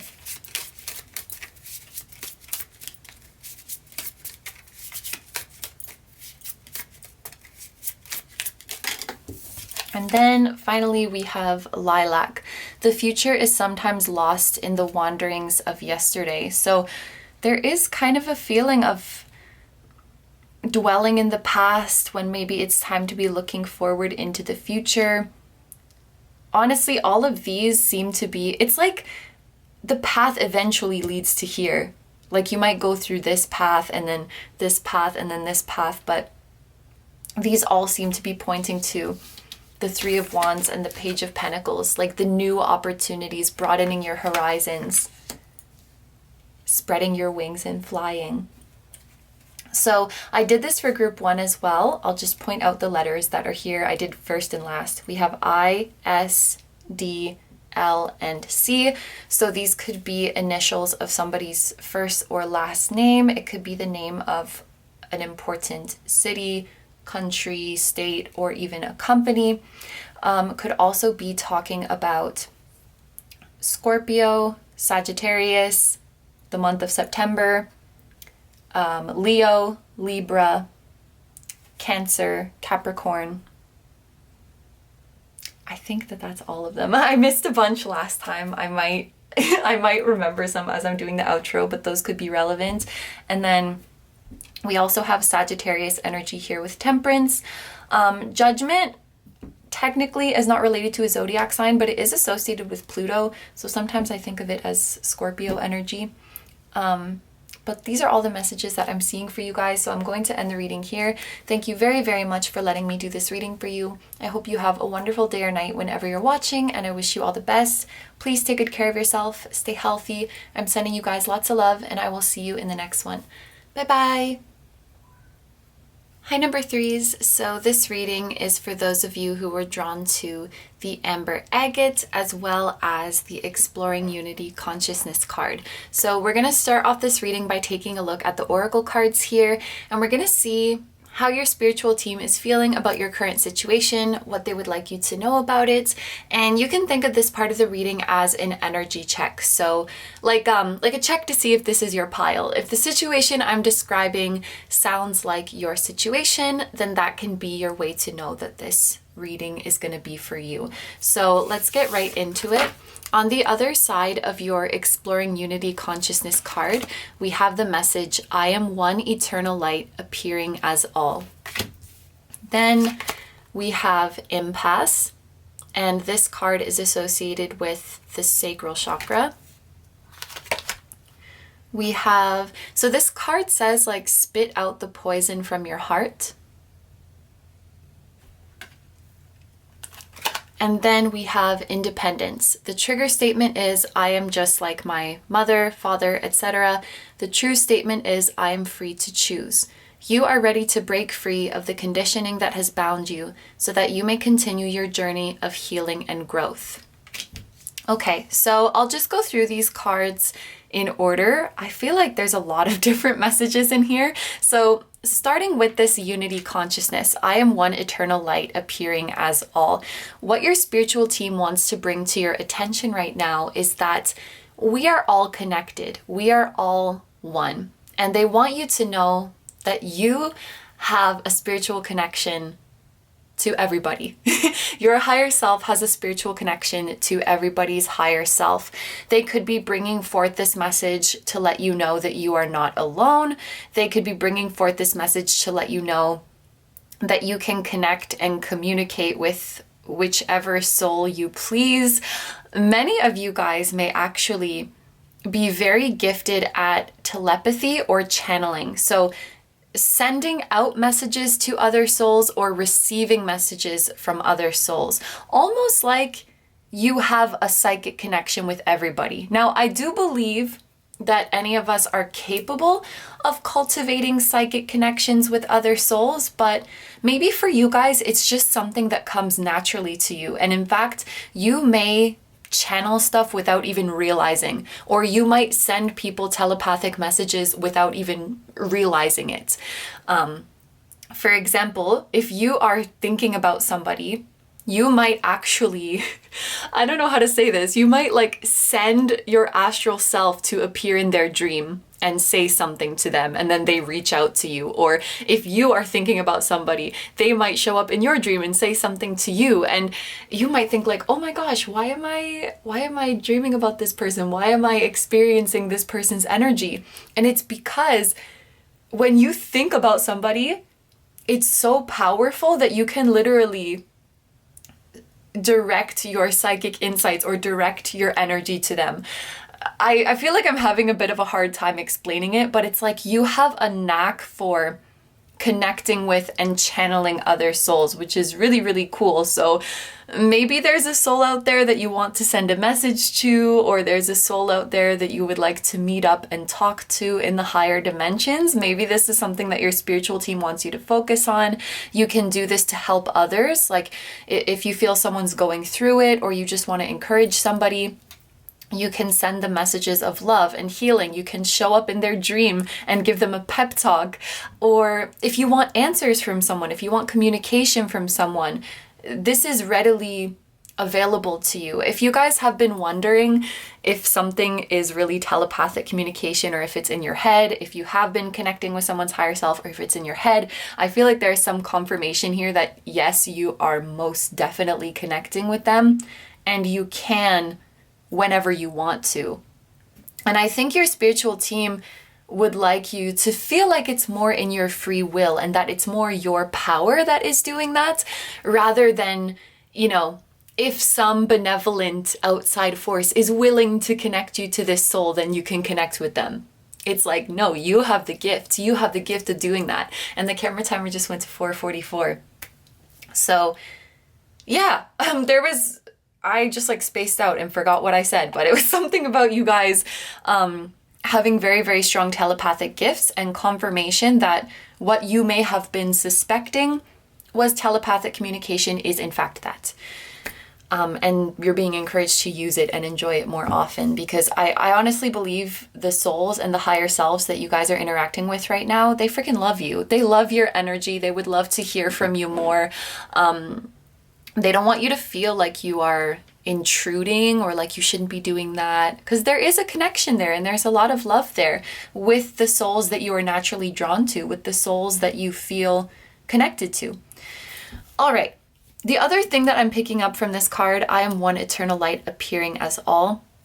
It's this idea of separation is an illusion, and everything you're coming into contact with and everything you're experiencing at the end of the day is you.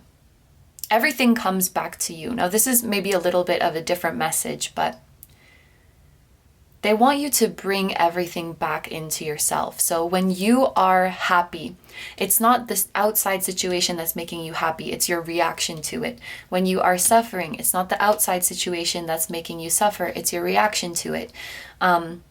When you don't like somebody, it's that you don't like the version of them that exists in your head. When you do like somebody, it's that you like the version of them that exists in your head. And this way of thinking, it should not be employed to, blame yourself for your suffering, or blame yourself for your frustrations or your annoyances or whatever it is. But this is rather to empower you so that you don't feel powerless and you don't feel like a victim to your suffering. That you have some power to go within and understand it and change it. Change your reaction to it, or change the meaning that you assign to it. This is all about giving you guys more power, for sure. With this impasse card here, there's so many different messages in this pile. So I'm sorry if it feels like I'm going all over the place, but it's like, there's multiple different messages about different things. We have the telepathy message. We have the everything is you message. There's also a message in here that either you are holding back from somebody, or somebody has been holding back their true feelings from you, and your guides want you to have like an honest conversation with this person. There's some connection in your life where honest and direct communication is required, and you're being encouraged to spill your emotions. Now, your telepathic gift might help you here, because if you feel like you need to have a conversation with a human in your life, you might be able to have a conversation with their higher self first, to see where they're at, to test the waters, to get guidance on how to approach the situation. Those gifts that you have might really, really help you here. But when I look at this card, impasse is like, this guy's blocking the way. He's stopping you from moving forward. And the full moon behind him, it makes me think of your emotions. Like being honest about your emotions and exposing all of them. And it's like, what's in the way of you and the happiness on the other side is you gotta let your emotions pour out. I feel like there is some major connection in your life right now where one or both of you are hiding your feelings. Like you're holding back because of a fear of rejection or a fear of intimacy. This is related to the sacral chakra, so this could be talking about a fear of intimacy, a fear of vulnerability, a fear of even getting what you want, because then you could lose it. Someone's holding back about their true feelings, and your spiritual team really, really wants you and this other party to work things out. But you need to be honest with each other. So maybe work things out with their higher self first and see where they're at. But some move needs to be made here. And we even have this card. It talks about spitting something out from your heart. It almost gives me this feeling of like getting something off your chest, spitting something out that you've wanted to say for a long time. This is a peacock here. So it's like being bold, being confident, standing up and saying what you need to say. There is some connection that needs to be fulfilled. Like everything needs to be out in the open. So if we're asking like what the fuck should you do now, express yourself, express how you feel, both of you. Okay, so that's one interpretation of these. There's also something here about looking within to find your limiting beliefs. And I think this can also go back to the everything is you idea, where you are in control of how you interpret the events in your life, or the meanings, the labels that you assign to the things in your life. And when you're feeling dissatisfaction in your life, when you're feeling frustration, when you're feeling discouragement, it's not that something is going wrong. It's not that you're being punished. It's that there's something inside you that wants to be addressed. When you feel a negative emotion, it's not just to make you feel negative. It's there for a purpose. It's highlighting something that is within you. It's highlighting some poison that is within you that wants to be brought up and that wants to be spit out, that wants to be addressed. So in the pursuit of your goals, in the manifestation of your dreams, what you should do is anytime you come up against a negative emotion, a disappointment, discouragement, to look within and see like what limiting belief is being triggered here. What limiting belief is being brought up here? Why do I define this as something going wrong? Why do I define this as a negative experience? This card, spitting out the poison in your heart, it really seems to be talking about healing and releasing the limiting beliefs that perpetuate suffering or that block your manifestations. This impasse could be talking about, something that is blocking you from receiving your blessings, or something that is blocking you from your happiness that wants to be purged. And then we have this card here that talks about being just like your parents, and then realizing that you are free to choose, breaking free from the conditioning that they gave you. So if you're wondering where to start when you're looking for these limiting beliefs that could be hiding underneath the surface within you, maybe a good place to look is your childhood, and more specifically, the relationship with your parents. You are ready to break free of the conditioning that has bound you so that you may continue your journey of healing and growth. You are independent. You are free to choose.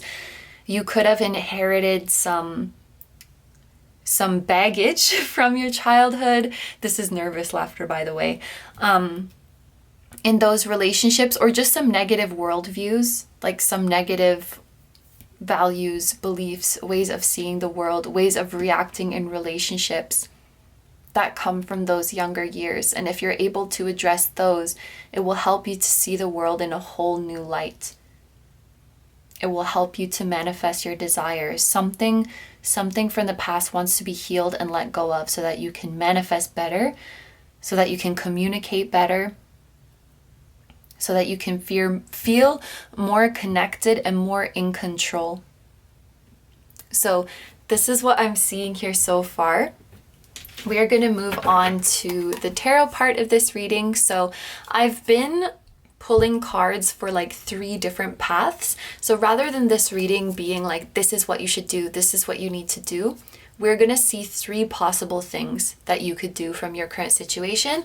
So this is one thing you could do, and this is what the outcome would be. This is another thing you could do, this is what the outcome would be. So that you can discern for yourself based on the outcome that you would like in your life, which path you would choose.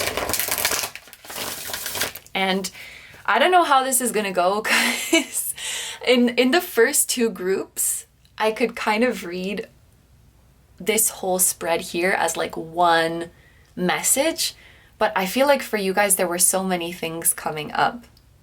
There's like your manifestation blockages, your childhood, your connection that wants to be fulfilled, your psychic abilities, like there's so much coming up for you guys. So it will be interesting to see how this part of the reading works.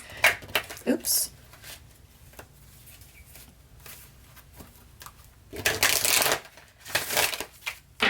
All right, so for group number 3, what is one path that they could take right now? We have the 6 of Earth. Okay. 2 of Fire.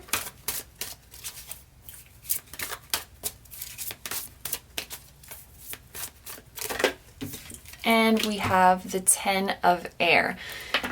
Okay, so I feel like I'm feeling some very heavy perfectionist tendencies coming up with this group.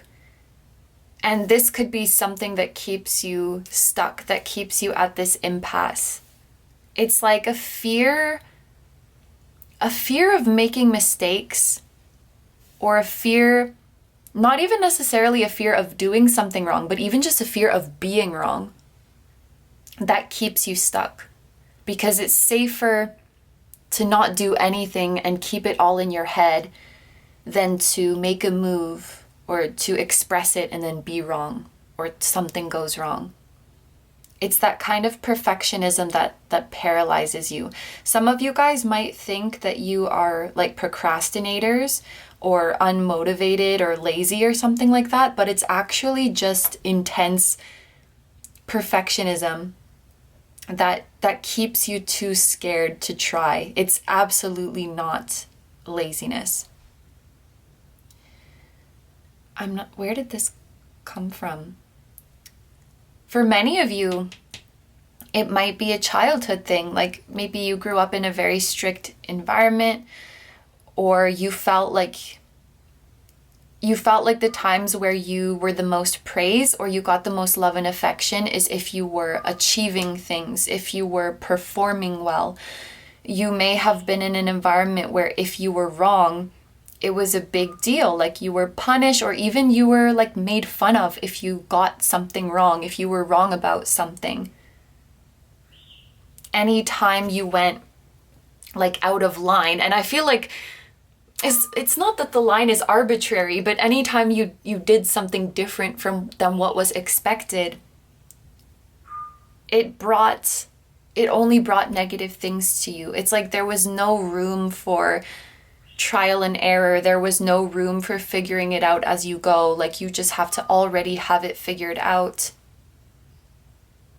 There was no room for creative liberties or spontaneity. It's like, you better stick to this plan, you better have it figured out, and you better not fuck it up.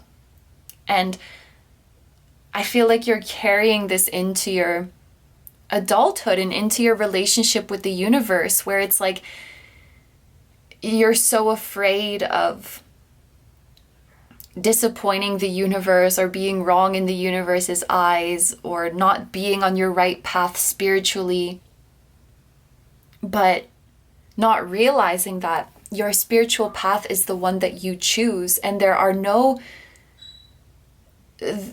I'm being given that analogy of like, if a tree falls and no one's there to hear it, it didn't make a sound. So there's no such thing as a mistake. A mistake cannot be made without some observer deeming it a mistake. You know what I mean? Nothing is inherently a mistake. And this reading is about empowering yourself to realize that it's your perception that assigns meaning and labels to everything. So it's only a mistake if you deem it that. Are you trying to find the right path and messing up? Or are you just freely exploring? Are you just freely exploring what your options are? Freely exploring different truths, freely exploring different paths and different beliefs and seeing which one you like?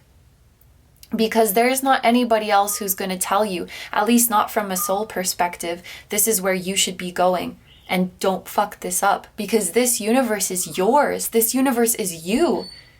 And you're free to explore all of it, and you are free to choose which way you go. There are no mistakes. It's all... because it's all you. I think it was the 10 of air that gave me this feeling of perfectionism, because air or swords, it can represent our thoughts. And I often think of the 10 of air as like overthinking to the point of exhaustion. And so if this is representing a path that you guys can take, I thought of it as like, you could choose theoretically to just stay in your head and never take action and just exhaust yourself with overthinking. Like, you could never embark on your healing journey. You could never come forward to somebody about how you feel. You could never explore the psychic or telepathic connections you have with people for a fear of being wrong about it, for a fear of doing something wrong. And you could just stay with all of that pent-up energy and possibilities inside your head until you kind of make yourself crazy from it. That is one option. With the 6 of earth, so there's definitely a couple different interpretations here. I definitely feel like you are being guided towards a high-level soulmate. I'm not sure if it's romantic or platonic or professional, but I think your spiritual team is helping to bring you together with somebody that you're a very, very good energetic match with.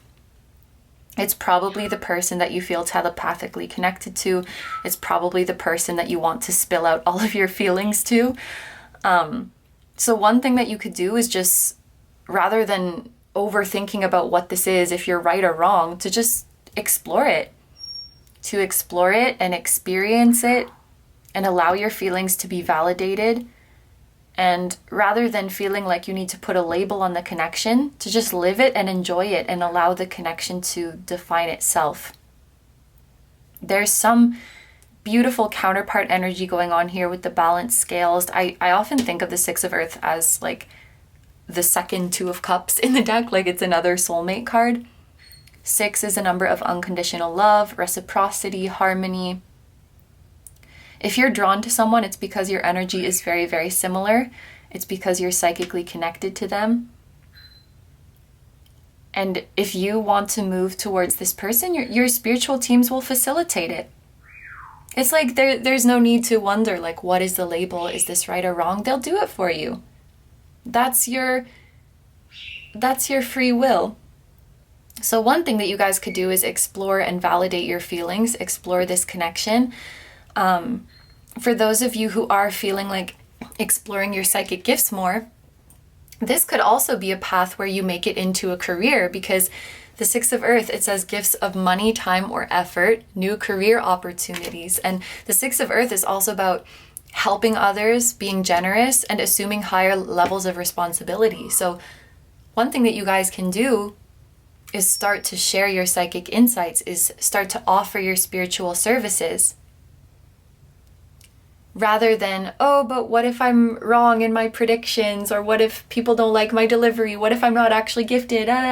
This is all that like overthinking, messy in your head energy. This is grounded action with the suit of Earth.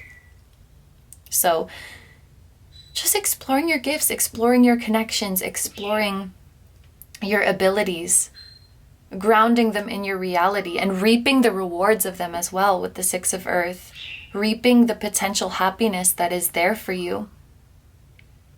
And then with the Two of Fire here, it says you've come into your own new partnerships or contracts, continue to move forward.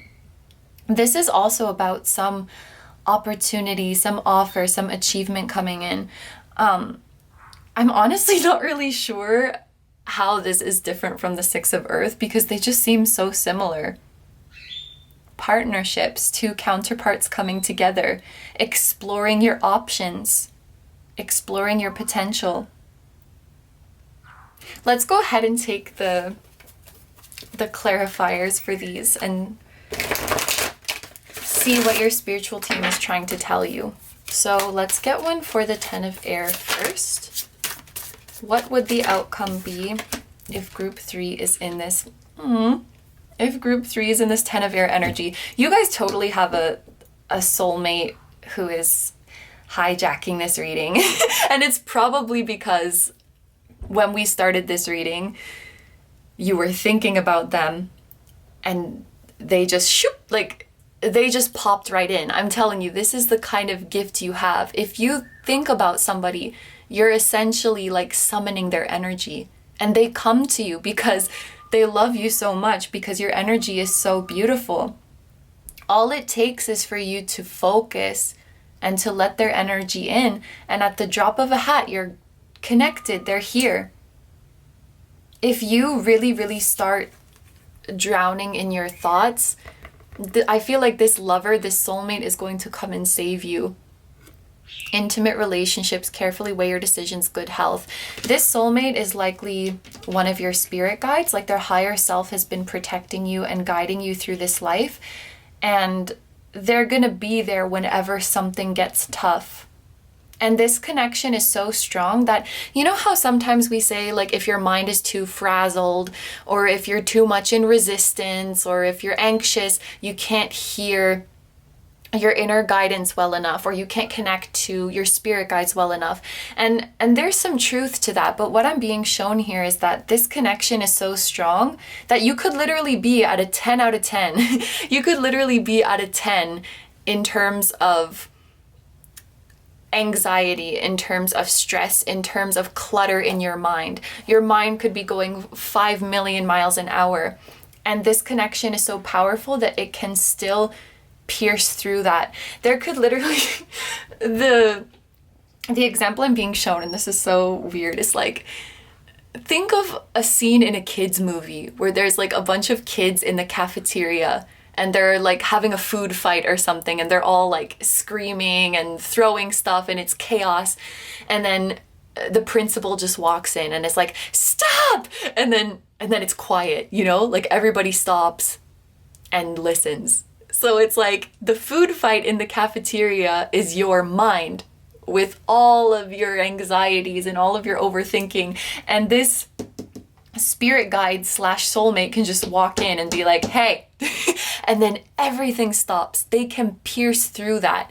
So if you've ever had this moment, like where you're stressing, where you're overthinking, where you're crying, and then all of a sudden you're like, you're just suddenly composed. You're just suddenly, there's a calm in the storm.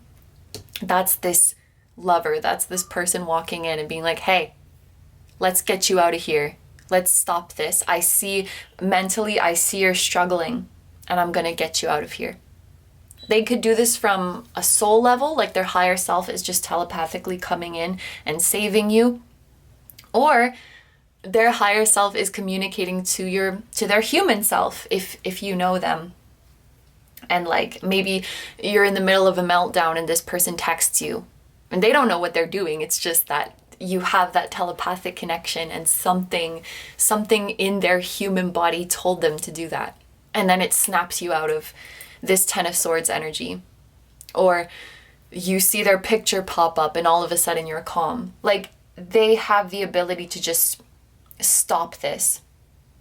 It could also be like a song comes on that reminds you of them and it just like it's just done. So even if you choose to not do anything here and you just choose to stay in your head, their energy is always going to be here, like to save you from your racing thoughts, to save you from your stress. That's really, really sweet.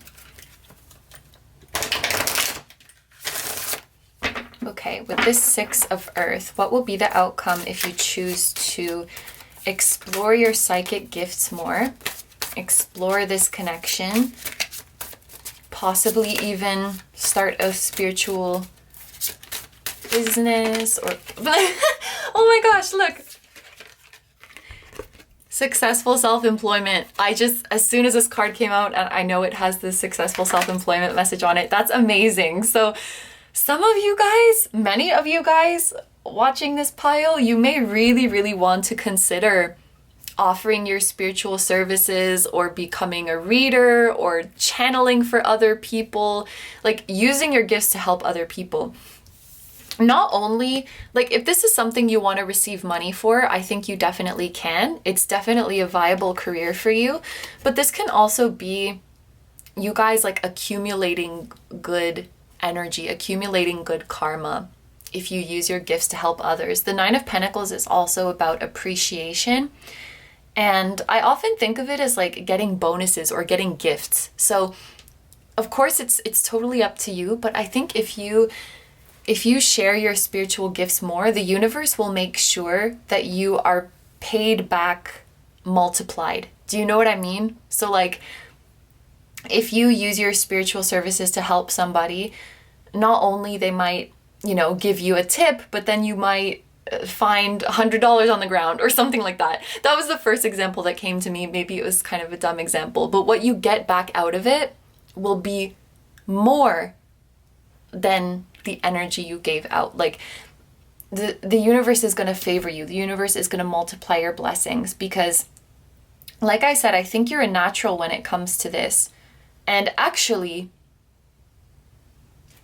you can probably use this presence to help you because, okay, it's really hard to, I feel like it's really hard to channel for this group and be concise because there's just so much going on. Like there's so many messages coming through at the same time. And again, I'm really, really sorry if it feels like I'm just like jumping around. So when this person appears or when this soul appears, all the chatter is cut off and you're centered and you're relaxed. And knowing that so many people struggle with turning this off and discerning from their intuition and discerning from psychic insights, you could use this to help other people. What I'm being shown is like you're channeling a message for somebody or you're doing a reading for somebody. You are so able to shut everything else off in your mind. So like what I'm reading for this person is coming directly from the source. It's coming directly from my intuition. Because as long as you let this energy in, everything else is shut off. As long as you let this energy in, you're completely connected to the source. Does that make sense? This connection gives you that gift of being able to shut down everything except your psychic insights. Whereas some other people might not have this ability and they're not able to shut down all the chatter in their head and they're not able to discern what is just in my head and what is my intuition and what is a message from spirit. that's why they're coming out together. That's why exploring this connection and exploring your spiritual gifts and exploring the possibility of making a career out of it. That's why they're all coming out together, because it all ties in together. The more you explore this connection and understand its impact on you and its impact on your mind, the more you understand how it heightens your intuition and how much of a gift that is that others might not have. And then you can use it to help other people. So like when you're reading for Jessica, you're like, okay, Jessica, these are the messages you need to hear. Lovers, you allow lovers to step in, and all of a sudden your mind is clear, because this lovers is the principle that stops the food fight in your head. You see? So like you're clear, you're on the ball, you can give the reading. Because the only thing that's coming through is messages from the divine. Wow, that's really, really cool. So a spiritual career is really, really viable for you guys. I think it would bring an amazing work-life balance into your life. It would bring an amazing sense of fulfillment, an amazing sense of independence. This might be something that feels weird or unconventional to you, maybe something that your parents or people in your childhood wouldn't have approved of, but you can find great success here. Wow. Okay, let's take a look at this Two of Wands. Oh, you know what? Two of Wands is about having options, but not mutually exclusive options. I think of the Two of Swords more as mutually exclusive options, whereas the Two of Fire is like you could do one, you could do the other, you could also do both. So maybe you guys have the option of like fully pursuing a spiritual career, or of having like your regular, quote unquote, your normal job, as well as like a spiritual side business. And also this lovers, and it's funny, I just realized this now that I associate the lovers with telepathy. This soul that you're channeling, this soul that you're telepathically connected to, this soulmate, this can also be indicating to you that you do have the choice to physically end up with this soul. So like to meet, come together, you have a union in the 3D, or you might, you know, just leave it at a spiritual psychic connection and be involved with somebody else. So again, these are not, it's not like one or the other. You can have both, right? You can have the telepathic connection and be involved with them romantically in the 3D, or you can have a spiritual telepathic connection with them and be involved with somebody else. And the Two of Fire means that there is no right or wrong answer here. It's not like you're destined to or have to end up with this person. It's very much up to you, but whatever it is that you want, your spiritual team is going to facilitate it.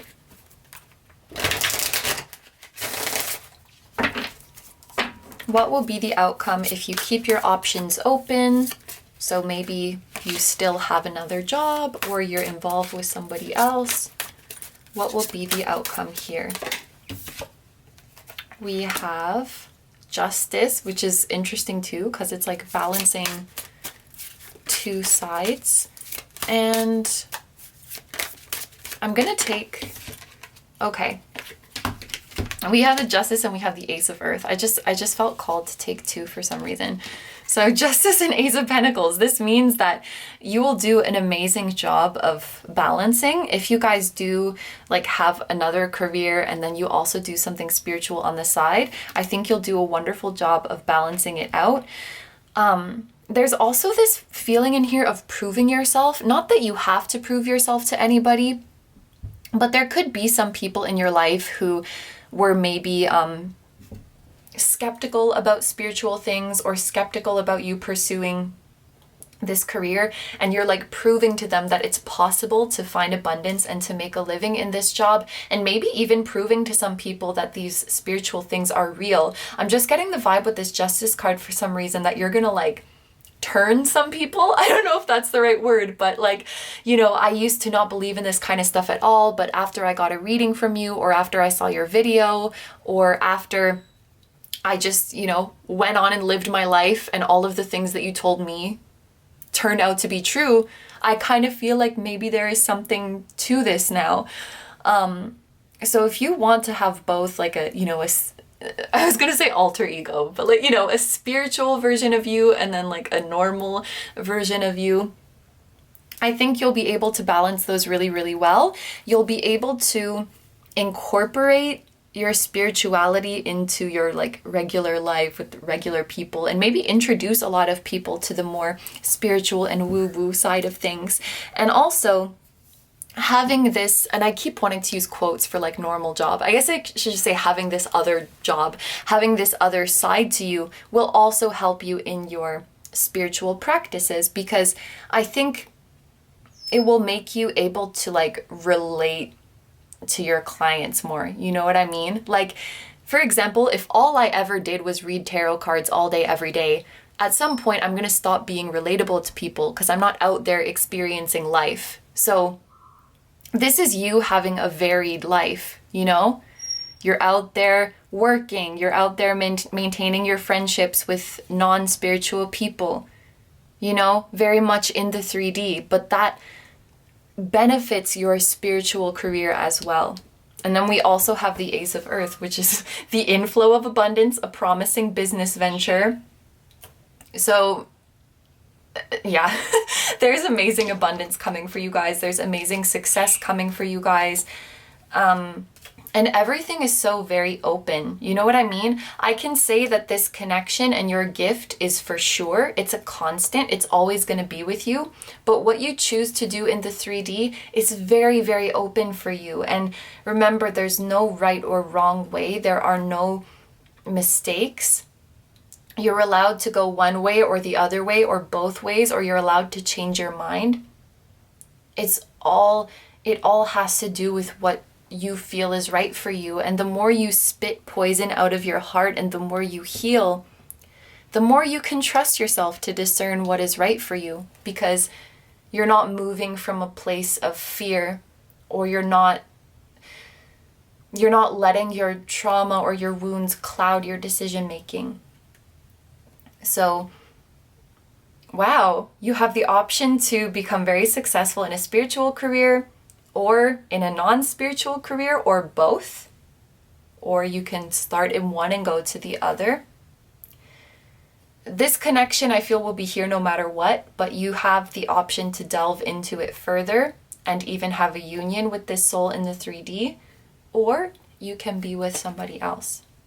If I have to answer the question of what the fuck should you do now, I think the things that require your most immediate attention is figuring out what your limiting beliefs are, and looking to your childhood is a good place to start.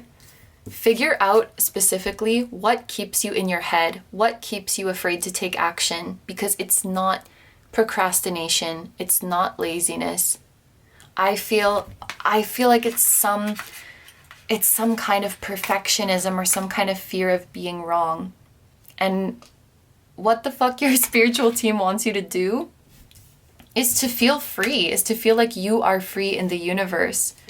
And wherever you go is the right way to go, because there's nobody on the outside who can deem your journey right or wrong. It's all you. It's all within you. So focusing on your healing and your limiting beliefs right now, that's what you should do right now. Have a conversation with somebody if that was resonating with you. If you're holding back your feelings for someone, or you feel like someone's holding back, you gotta talk to them. Preferably their 3D self, but if you can only talk to their higher self right now, that will do as well. And what you should do right now, I think, is also validate any connections you're feeling, any spiritual connections, and validate any psychic insights that you're feeling. Validate them and explore them, because the more you do that,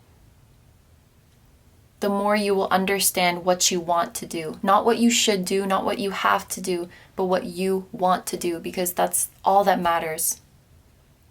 That is all that matters in the end. So explore those for the moment. Wow. This reading had insane energy. So, okay, we're going to finish off with these flower petal cards. I might not necessarily interpret them, but these are just going to be final messages from your spiritual team. we have Iris, spread your creative wings and take flight.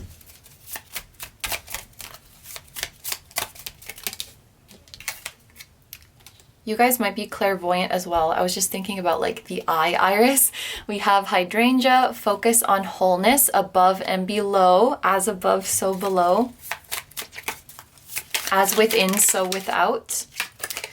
And forget me not, always remain true to your intentions. As soon as I saw that, I'm like, this is immediately coming from the soulmate. Like, don't forget about me. Aww.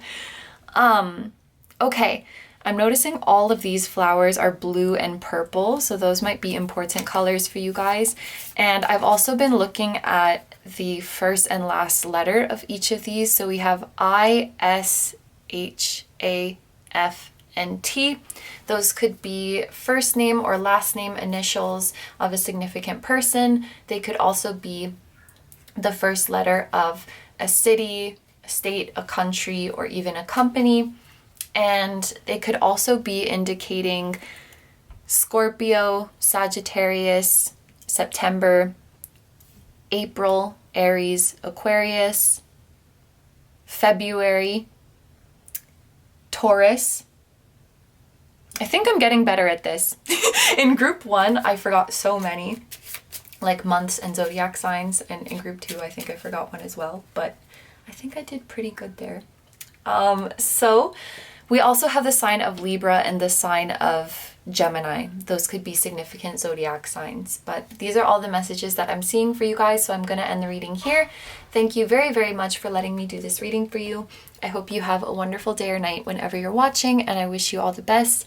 Please take good care of yourself, stay healthy. I'm sending you lots of love, and I will see you in the next one. Bye-bye! Hi number 4s, so this reading is for those of you who were drawn to the red striped jasper. I did Google it and it's red striped jasper, not striped red, and the sharing shame card. So we are going to start off this reading by taking a look at these oracle cards.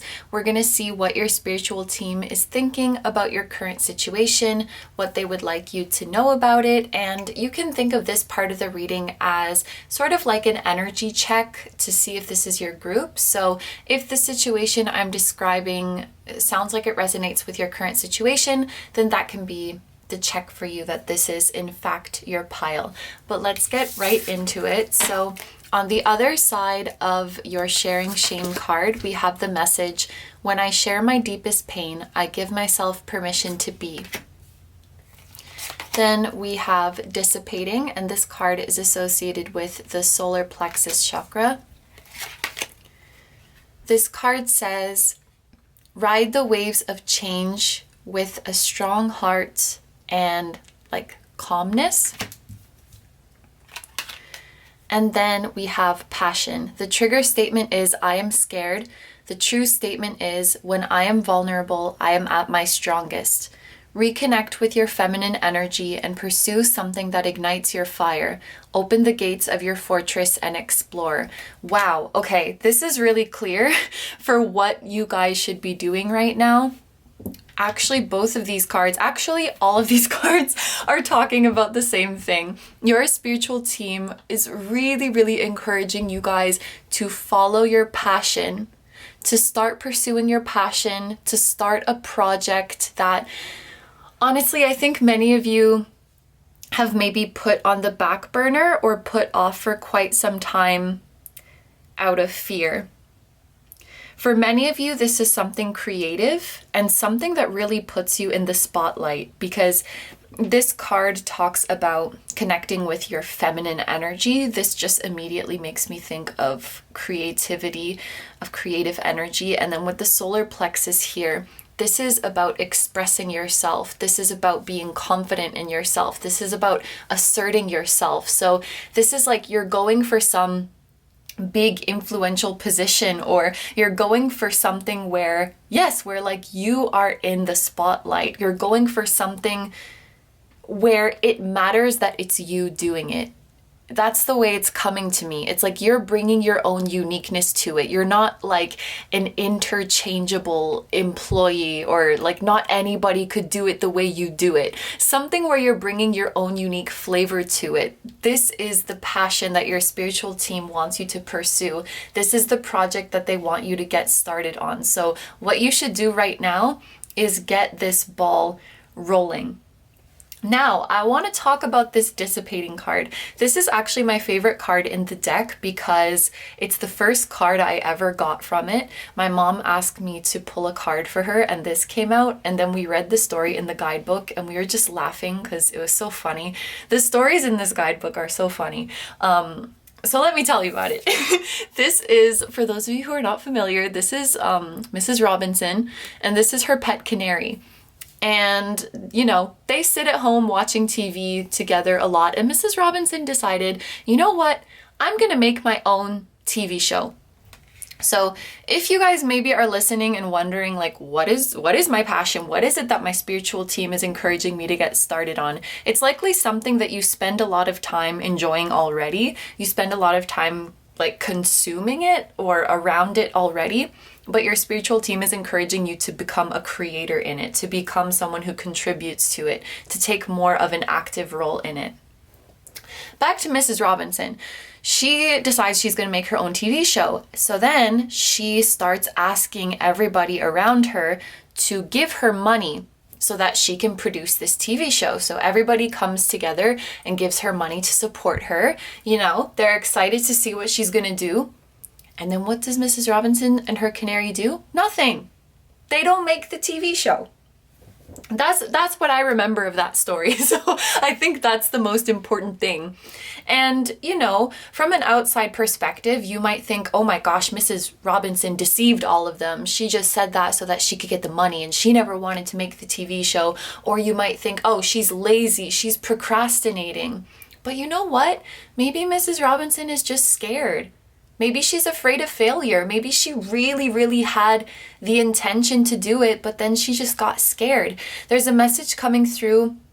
Some of you guys were like in the middle of pursuing something and then you got cold feet and backed out of it. Some of you guys maybe dropped out of something, or you like gave up in the middle of an application process, or, you know, you started signing up to apply or audition or enter something and then you're like, never mind, and you didn't do it. And you might tell yourself like, oh, I just got busy, or I couldn't do it because of this and that. But I think your spiritual team is challenging you to maybe see if you're afraid. And I know it can seem counterintuitive, like, why would I make excuses to not do my passion? Why would I make excuses to not do something I want to do? But very often, like, and I was talking about this in, I forget which group it was, this idea of the more you see the light, the more you see dark, and vice versa. Like, it has an equal and opposite reaction like that. The more you love something, the more you could be afraid. The higher you climb up, the higher you can fall from. It's like this kind of thing. Maybe that wasn't the best way to explain it, but it's like the more you care about something, the more stakes you put on it, the more importance it has. So of course you're going to be afraid. So this is what I think maybe your spiritual team is challenging you to see.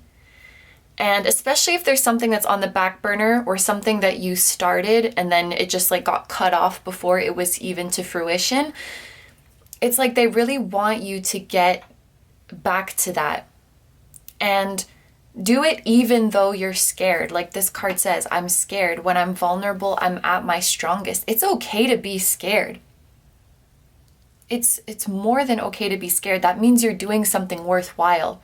That means you're doing something that is going to challenge you, that is going to lead to your growth, that is going to lead to something amazing. If you weren't scared, it's probably not much is going to come from it. This card says, ride the waves of change with strength and with a calm heart. So this is about cultivating inner peace and knowing that you're going to be okay no matter what happens. I like this expression or quote, like, it's not about knowing that everything's going to be okay. It's about knowing that you will be okay, even if everything is not okay. Like, I'll be okay even if I mess up. I'll be okay if I go for this dream and it's not everything I thought it was. Those are possibilities, but it's not enough to stop me. I need to do this. I need to go for it. I need to pursue it. So another thing you guys could do right now is work on cultivating this inner strength.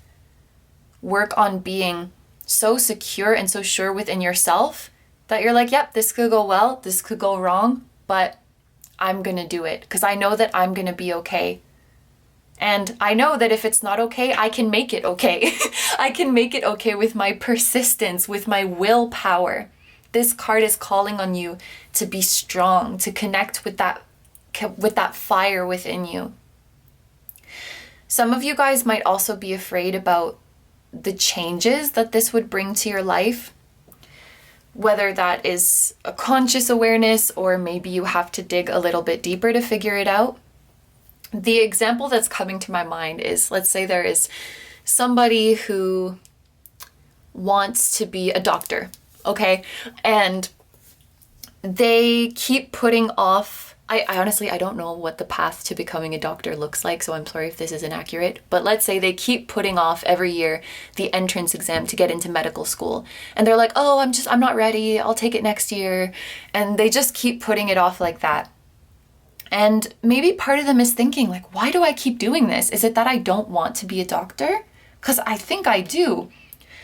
And there might be some fear within that of the way their life is going to change that they haven't addressed. For example, maybe they're afraid, I've heard that like it becomes really, really demanding, your working hours. So maybe this person is subconsciously afraid of like, what if I become unavailable to the people I love? What if I don't have time to meet someone and settle down and have a family? Or what if I see a lot of people who are ill? What if I see a lot of people lose a loved one and it messes with me emotionally? It could be, fears that are associated with their path, but that they haven't realized are so strong that they're holding them back. So seeing what fears might be holding you back, I think, is important. It may not just be a fear of failure or a fear of rejection or a fear of criticism. Those were maybe the more obvious ones with the solar plexus here.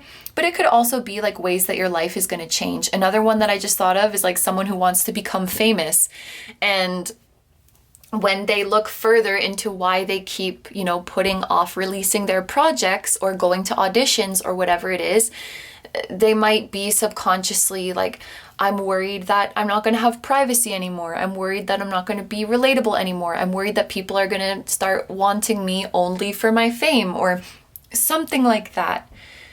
And I think we need to figure out what those fears are so that we can address them. And we may not even necessarily tackle them, but we just need to know that they're there.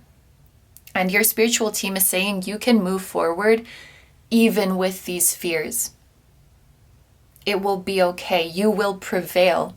You will be successful. Another thing I think you guys need to work on is being open about these fears. I know that this is about the solar plexus, but I'm also feeling heart chakra energy coming in here, and your spiritual team encouraging you to open your heart more and connect with others more. There's this message of like, people will be more compassionate and more understanding than you think. And you know why? You know why people are assuming all of these things about Mrs. Robinson? It's probably because she's not being vulnerable. Deep down, she's terrified of starting this TV show. She's terrified of following her passion, but she doesn't say anything because she's afraid of judgment, and maybe she feels guilty that all of these people helped her out and she didn't do anything. So all of these people are just left to form conclusions like, oh, she probably wasn't going to do it anyway. Oh, she's probably just being lazy. She probably just stole our money. She's maybe not telling them because she thinks they won't understand, but if she just opened up and said, look, I'm really scared. I'm really scared of doing this. I'm worried I'm going to be a lousy producer.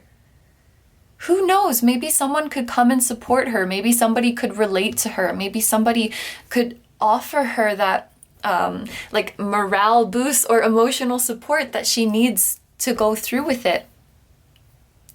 If you speak up, you will be understood more than you think. So what's an example I can use for that? Because you know I need to always like use examples. Okay, like a YouTuber, for example. Maybe they've been talking about putting out this new content for a long time, but behind the scenes, they're really starting to feel burnt out, and they're really starting to feel sensitive to negative comments. But maybe they feel like they can't come out and say that because they feel guilty. Like, I'm so lucky to have this success. I'm so lucky to have these supporters. I can't be complaining about negativity, or I can't be complaining that I'm tired, because then people will think I don't like what I'm doing. They don't want to invite that judgment in, so they just stay quiet. And then all of their followers are just left to make their assumptions about what's going on. But if that creator opens up, they would be surprised. It's happened to me. When I open up, I'm so like overwhelmed at the amount of kindness and support that is out there. And so with this card, like when I share my deepest pain, I give myself permission to be. When I'm vulnerable, I'm at my strongest. Open up and be vulnerable about your fears and your concerns here. It's almost like you have it in your head that if you speak up about what makes you afraid, the response is going to be like, oh, well, I thought that was your passion. Is somebody backing down? Is that not really what you want? Or like, you shouldn't be complaining about that because you're so grateful to have this opportunity. It's like you're assuming the worst response. And it's likely like a product of some guilt or some judgment that is within you. But this group, I'm telling you, you will be so blown away and so pleasantly surprised by the amount of support and understanding that is around you. And not only that, but when you're open about what scares the shit out of you, you open the door for others to do the same, because you've created a space where now it's okay to do so. And you might be surprised at the people in your life who are going through something similar. Like, I don't know, maybe you have a friend who is a really successful writer. You open up about your fears, and then your friend says, you know what? I'm scared to publish books all the time. I still feel like I'm a shitty writer. I still feel like an imposter. Sometimes I have to write and I don't want to. And I put it off and I don't enjoy it. It's like we're just flawed humans. We have fears. We have ups and downs. No matter how successful or how consistent or how positive somebody might seem, on the inside, we're all just little scared babies, and we're all just doing our best. And I think your spiritual team is encouraging you to open up about your experience. And honestly, you might kind of cause a ripple effect. This is how you crack open your heart, and this is how you invite others to crack open your heart. And being afraid and struggling doesn't make your calling any less of your calling. Maybe kind of subconsciously you have it in your head, like if something is my calling, it will be easy. I won't be afraid. It won't be difficult. No, it absolutely will, because your calling is supposed to make you grow. It's supposed to make you learn. It's supposed to challenge you. It's supposed to be scary. Going out of your comfort zone and transforming is always scary. So, wow, that was a lot, but get started on your passion, start the project you want to start, pick up where you've left off, and be open about your struggles. You don't have to be ashamed if you fell off the wagon. You don't have to be ashamed if you're having doubts. You know, I would also say maybe detach like your passion from your identity, because like, you know, going back to the writer, that person I just used in an example, if they identify themselves as a writer, like that's who they are, it's probably harder for them to admit when they're afraid or when they're unmotivated, because you're like, no, you're the writer. Like you're supposed to be a writing machine. That's your calling. That's your purpose. If you can identify yourself as like, I'm Steven, I'm Bailey, I just happen to like writing, but I'm still a human. Like try to detach a little bit from your passion and not make it like, this is my thing, this is me. Because I think that can add some pressure, and it doesn't leave room for imperfections and errors and doubts and stuff like that. Okay, so this is what I'm seeing for the oracle cards. We're gonna move into the tarot now. And for this part of the reading, I've been doing like 3 potential things that you guys could do from your current situation. So rather than this being like one thing, this is what you have to do, this is what you should do, it's going to be like you could do this and this would be the outcome, or you could do that and that would be the outcome. So, you know, judging from the outcomes that appear, you can discern like which outcome sounds the best to you, and then by that, which path you would like to take. So, what can you do? What can my Mrs. Robinsons do in their current situation? One thing you can do is the 10 of Earth, or the 2 of Earth. These came out really, really fast. Or the 6 of Air. Okay, so when it comes to... I need a clarifier about the 10 of Earth. Wow, your cards are coming out really, really quickly. We have the 10 of Air. Okay. Ooh, 2 10s. 10s talk about endings as well as beginnings. The end of a difficult situation. Embrace the change and expect things to get better now. Recovering from an addiction. A very happy family life. Financial security. Finding magic in the little things in life. So, I think that this one is talking about taking an all or nothing approach to your goal, because we do have 10s here. 10 is like the highest of the minor arcana, so it's making me think of like, you know, giving it 10 out of 10 or giving it 100%. This is, you know, literally putting everything into your dream, into your goal. The 10 of Air, it actually came out, I think it was in the last group, and it's sort of giving me a similar vibe here, where I think that you guys maybe have been overthinking this situation a lot, or you've been very much in your head about it without concrete action. And I think that this is about putting an end to that and going from this being just an idea in your head, because Air is about like ideas and your mental state, and grounding it in reality, which, you know, Earth represents something that's tangible, something that's real. So this is like going all in your dream. Now, if you guys are currently in a situation that prevents you from doing that, for example, like you are working full-time, so you can't pursue your dream in the way you want to, or you're studying something else, so you can't pursue your dream in the way you want to, this path would involve you guys ending that cycle, or ending what you're currently doing. This card talks about the end of a difficult situation. So this would be like quitting your job and pursuing your dream, or leaving your current school or leaving your current major and pursuing something else. It's like you're completely changing the course of your life in this one, and slowly but surely starting to build the foundation for your desired life. The 10 of Earth is about laying solid foundations and really preparing for the long-term future. So this is serious commitment. This is not like, oh, I'm just going to try it and see how it goes. The 10 of Earth is like a long-term contract, is not the right word. Yeah, a long-term commitment. Like, I'm going to set up my life so that I can keep doing this for many years. And I'm going to think about my finances in that context. I'm going to think about where I want to live in that context. Like, I'm going to rearrange my life and set it up so that I can do this. Full commitment, yes? Over here, we have the 2 of Earth.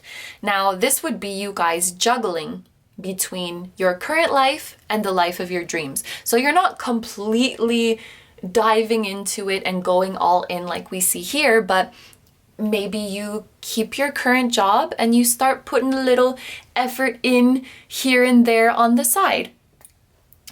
This card talks about taking a playful approach. So it's a bit less serious than this option. It's a bit lighter, right? It's okay if it doesn't work out because I kept my current job, or I kept preparing for my current life. This feels more like pursuing your dreams as a side thing or pursuing your dreams as a hobby with not much pressure on yourself. Then over here, we have the Six of Air. And so I want to go back to this idea that air represents like it's just an idea and earth represents like you're actually doing it. So this for me is like you're not taking action yet. It's still just an idea. This is just taking a vacation, honestly, for one of your possible things, taking a vacation.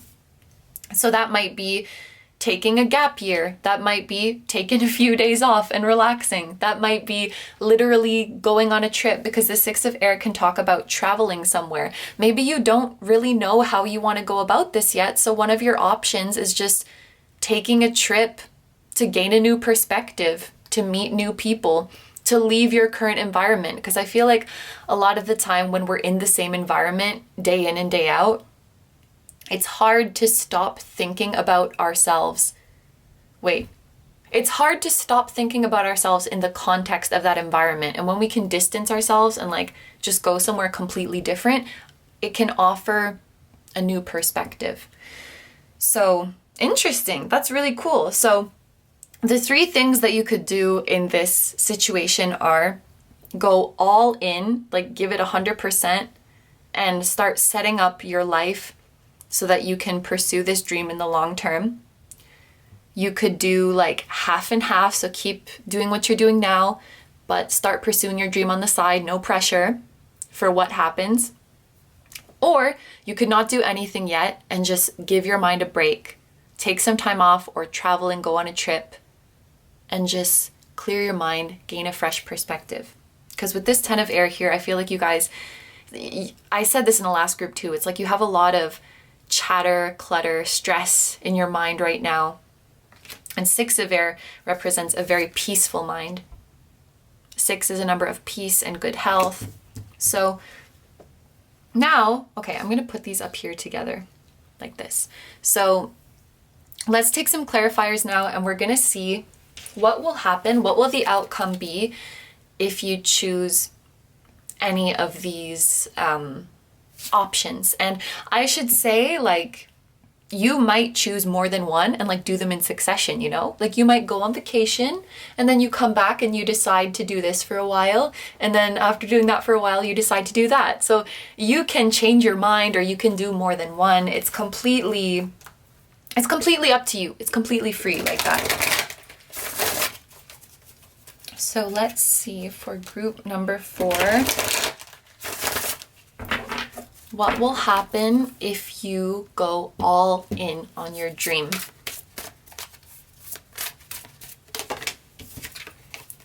Nine of Water. Your wish comes true. Concerns fade away. A love of life. Oh, geez. Okay. Say less. Oh my gosh, that's amazing. And I love, so like, you know, all the decks are different. This is the Angel Tarot deck. And as you guys might know, I like so often talk about this deck even when I'm not using it, because I love the messages on it. And so I swear, like anytime, especially recently, anytime I'm doing a reading and the 9 of Cups comes out, I talk about this card in this deck, because I love that this one says concerns fade away, a love of life, because it's like, you know, in some cards or in some readings we see your wish came true. Like for the 8 of Wands, for example, it's like your wish came true, all your manifestations came, but now you're stressed with multitasking and being really busy and juggling all of your blessings. This is like your wish comes true and now you're at peace. I feel like for you guys, the biggest difficulty that you will come across in this journey is your own mind. And maybe that's the case for anybody, but it's like the obstacles, the outside obstacles that you're gonna face when achieving this dream are like, it's not like it's gonna be a walk in the park, but it will be significantly easier than you're thinking, or significantly easier compared to what maybe some other people go through. Now, you might just be really, really lucky. Your spirit guides might just be favoring you a lot, but it feels like your path is going to be easier than you think with this 9 of Cups. There's also something like, now this is just my dumb interpretation of this card, that it just like, I don't know why it always comes up, but my brain is like, oh, it's the 9 of Cups, it's not the 10 of Cups. And so it gives me that feeling of something falling short, or something is like missing. But the way I'm interpreting this is that when you achieve your dream, you might go with a bit of a smaller scale than what you originally thought. But at the end of the day, you honestly prefer that. You're honestly happier with that. So back to the person who wanted to be famous, we used in the example earlier. Maybe before they embarked on this journey, they were thinking like, I want to be an A-list, I want to be a household name, I want to be world famous, you know? And then they start on this journey, and after living through what they've lived through, experiencing what they've experienced, when all is said and done, they become like maybe a smaller public figure, you know? Most people don't know who they are, but they have their group of supporters, and they're successful financially, they're fulfilled, they're doing what they love. And they realize, you know, this is not the full scale of what I thought I wanted. But honestly, I'm so happy here. Like, this is okay with me. Like, I don't even want to, you know, go and do more and go and become bigger. This is really, really comfortable. This is really, really fulfilling.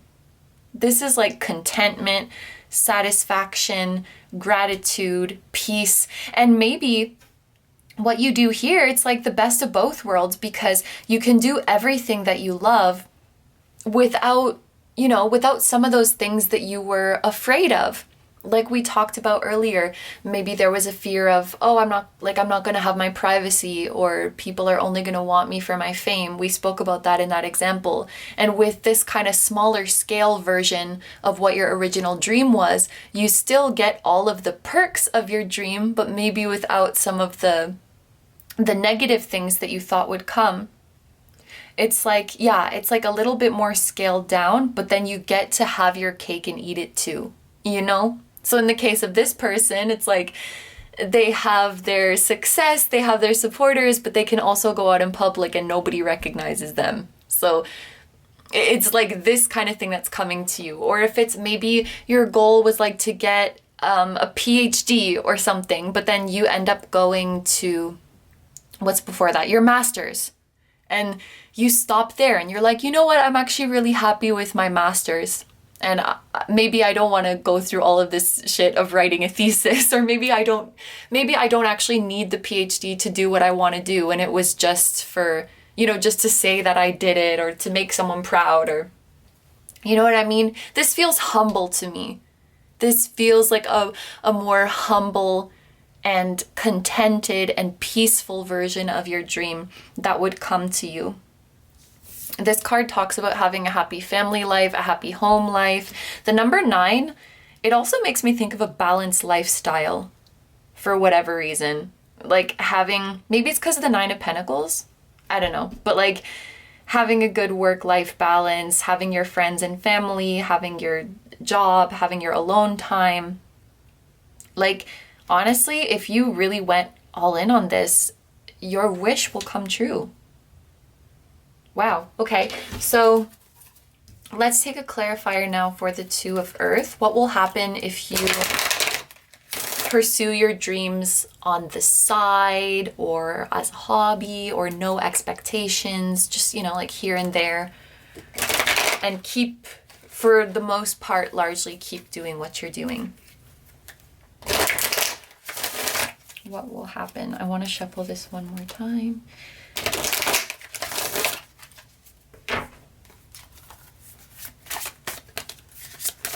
What will happen if you take the 2 of Pentacles approach?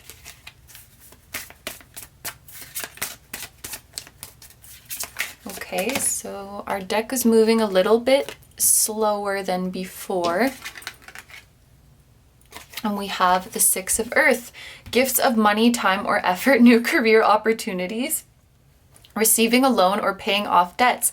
So this one might be the more financially smart option, because this card talks about like making good financial decisions. It talks about paying off debts, you know, having money in your pocket. And the fact that there's a scale on here and that the Two of Earth is also about like juggling and balancing two different sides, I honestly think that you would do very well at striking a balance between like your job and your responsibilities and pursuing your dreams. If you really put in the effort, you can do a great job of balancing these. What did I say? Oh, I said it was the more financially smart option. So maybe if you go all in, initially there would be some time where you're worried about money. Like you invest a lot of money into your dreams and then maybe you don't have that much money coming in, and that could be kind of scary. Whereas here, you hold on to your security, you keep doing what you're doing, then you have that income coming in and you keep putting efforts into your dreams like this. It's more financially secure. What I will say is that, and it stood out to me especially because everything else everything else came out so fast, didn't it? And then this one was like kind of, oh gosh, here comes the spacies. I can feel a space out coming on. I'm going to try to fight it. The Six of Earth came out, I would say, significantly slower than the rest of the cards. So that might just be indicating that it would take longer to get to this Nine of Cups. You'll still get there. You will still get to the lifestyle that you want, but it's like a more practical approach and it's slower, you know? So there's really not that much difference between these two paths. This one just takes more time and you'll have a little bit more money in your pocket in the process.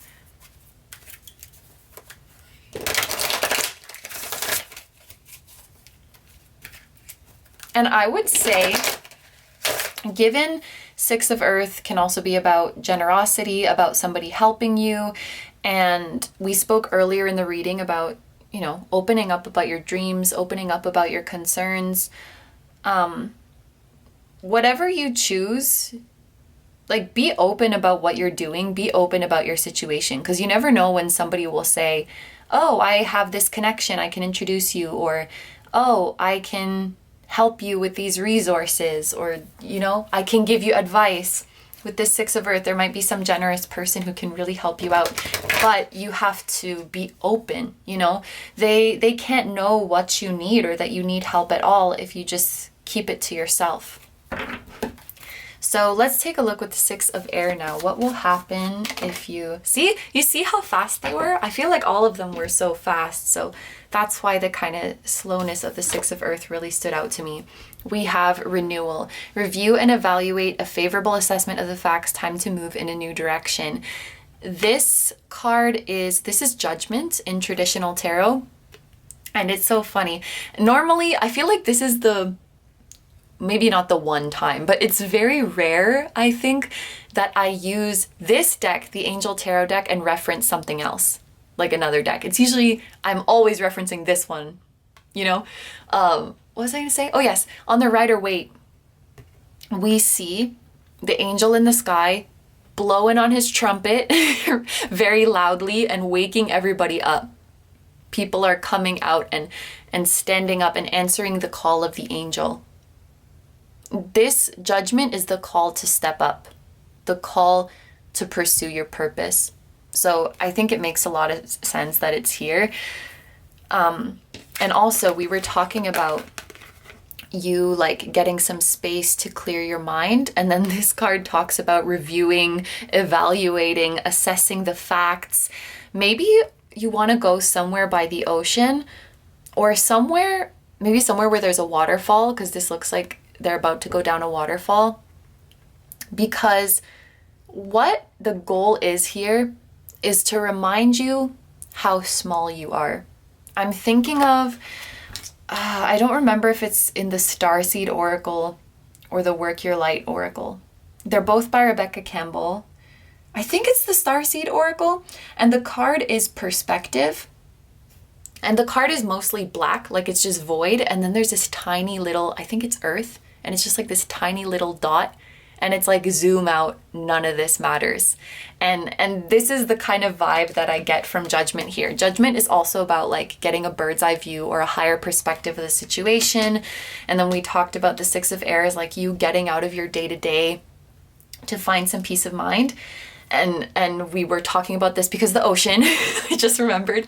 I think you're being encouraged to go somewhere with a large body of water because it will make you feel small. It will give you perspective of how small you are in this world. And then you think about how small the world is with relation to space, and you're like, shit, this really doesn't matter. Like, and if you're so small, now this fear within you is even smaller. Am I really gonna let this tiny ass fear and my petty human concerns stop me from doing what I want? Am I gonna waste my like 3 milliseconds on Earth worrying about this stuff and holding myself back? I think this could be really, really beneficial, this vacation. Even if you just do this first and then get back to these, that's kind of how I could see it going. But you get that perspective of like, I'm blowing up my worries out of proportion so much. I'm just a tiny little speck on a slightly less tiny little speck hurtling through the void. I can do whatever I want. Like, that's kind of what this perspective is going to give you.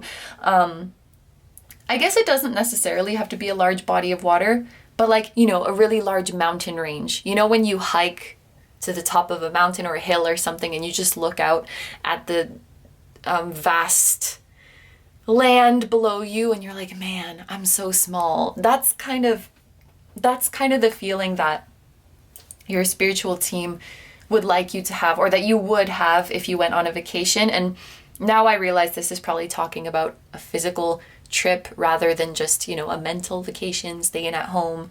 This is like, get out there and see nature and see the big scenery. And honestly, I guess you could even have this realization in a huge city where you're like swamped by massive skyscrapers, but I feel like nature just hits differently, if you know what I mean. And then you realize like, I gotta do it. I gotta start moving in a new direction.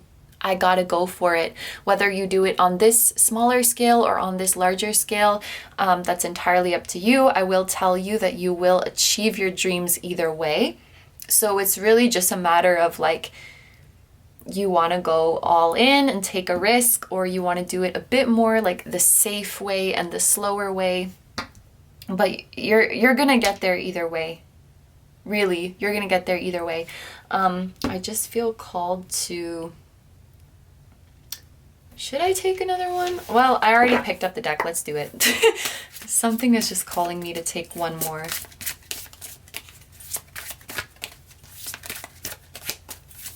I don't know if it's about this specifically or just life experience. A significant life event, a powerful revelation that leads to change, time to spread your wings. Man, I feel like I'm getting trolled. I almost didn't pull this and then I felt called to pull this, and it's the frickin' Tower. Okay, well, just be aware of Tower moments that might be happening. Okay, so we are going to finish off this reading with some flower petal oracle cards. These are going to be messages from your spiritual team to finish off the reading. Maybe the Tower moment is like just your epiphany of how small you are and how maybe it kind of hits you like a train, because Tower moments do tend to hit you like a train. And I've always thought that the Tower in this deck is a lot less aggressive and scary than other Tower moments, because there's no fire, there's no lightning, the Tower is intact, the person has wings, so they're not falling out of the Tower. Well, it's an angel, it's not a person. They're not falling out of the Tower, they literally have wings and just like flew down. So maybe it's gonna be one of those things where like, you go on this trip and it changes you. Maybe some of you should go on like a spiritual retreat or something like that. One of those life-changing, one of those life-changing travels.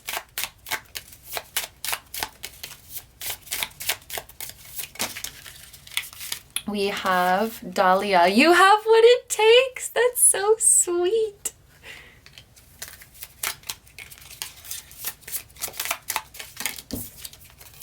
Snapdragon, listen with care, speak with kindness. So this is probably about cracking open your heart space like we were talking about earlier in the reading, sharing your dreams and your concerns with others, and then, you know, creating that space for them to do the same. And then we have Daphne, what pleases us most shapes us. Wow. Okay. So honestly, I did this for all the other groups.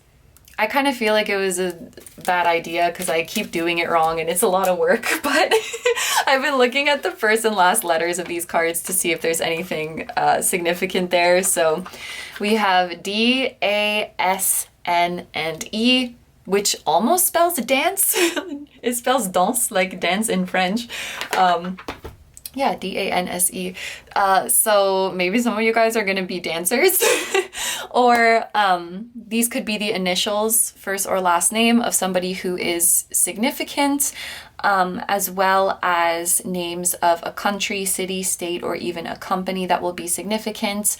D could be talking about December. And A could be talking about April or August, as well as Aries and Aquarius.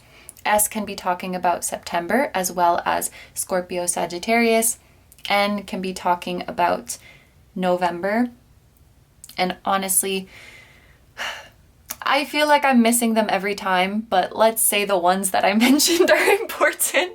And then as for zodiac signs here, so the two major arcana that came out here, I think are technically just related to planets rather than zodiac signs, but this is related to Pluto, so it can be, I would say it's like Scorpio energy. And then the Tower is related to Mars, so Scorpio again, and also Aries, which I think I said both of those here, Aries and Scorpio.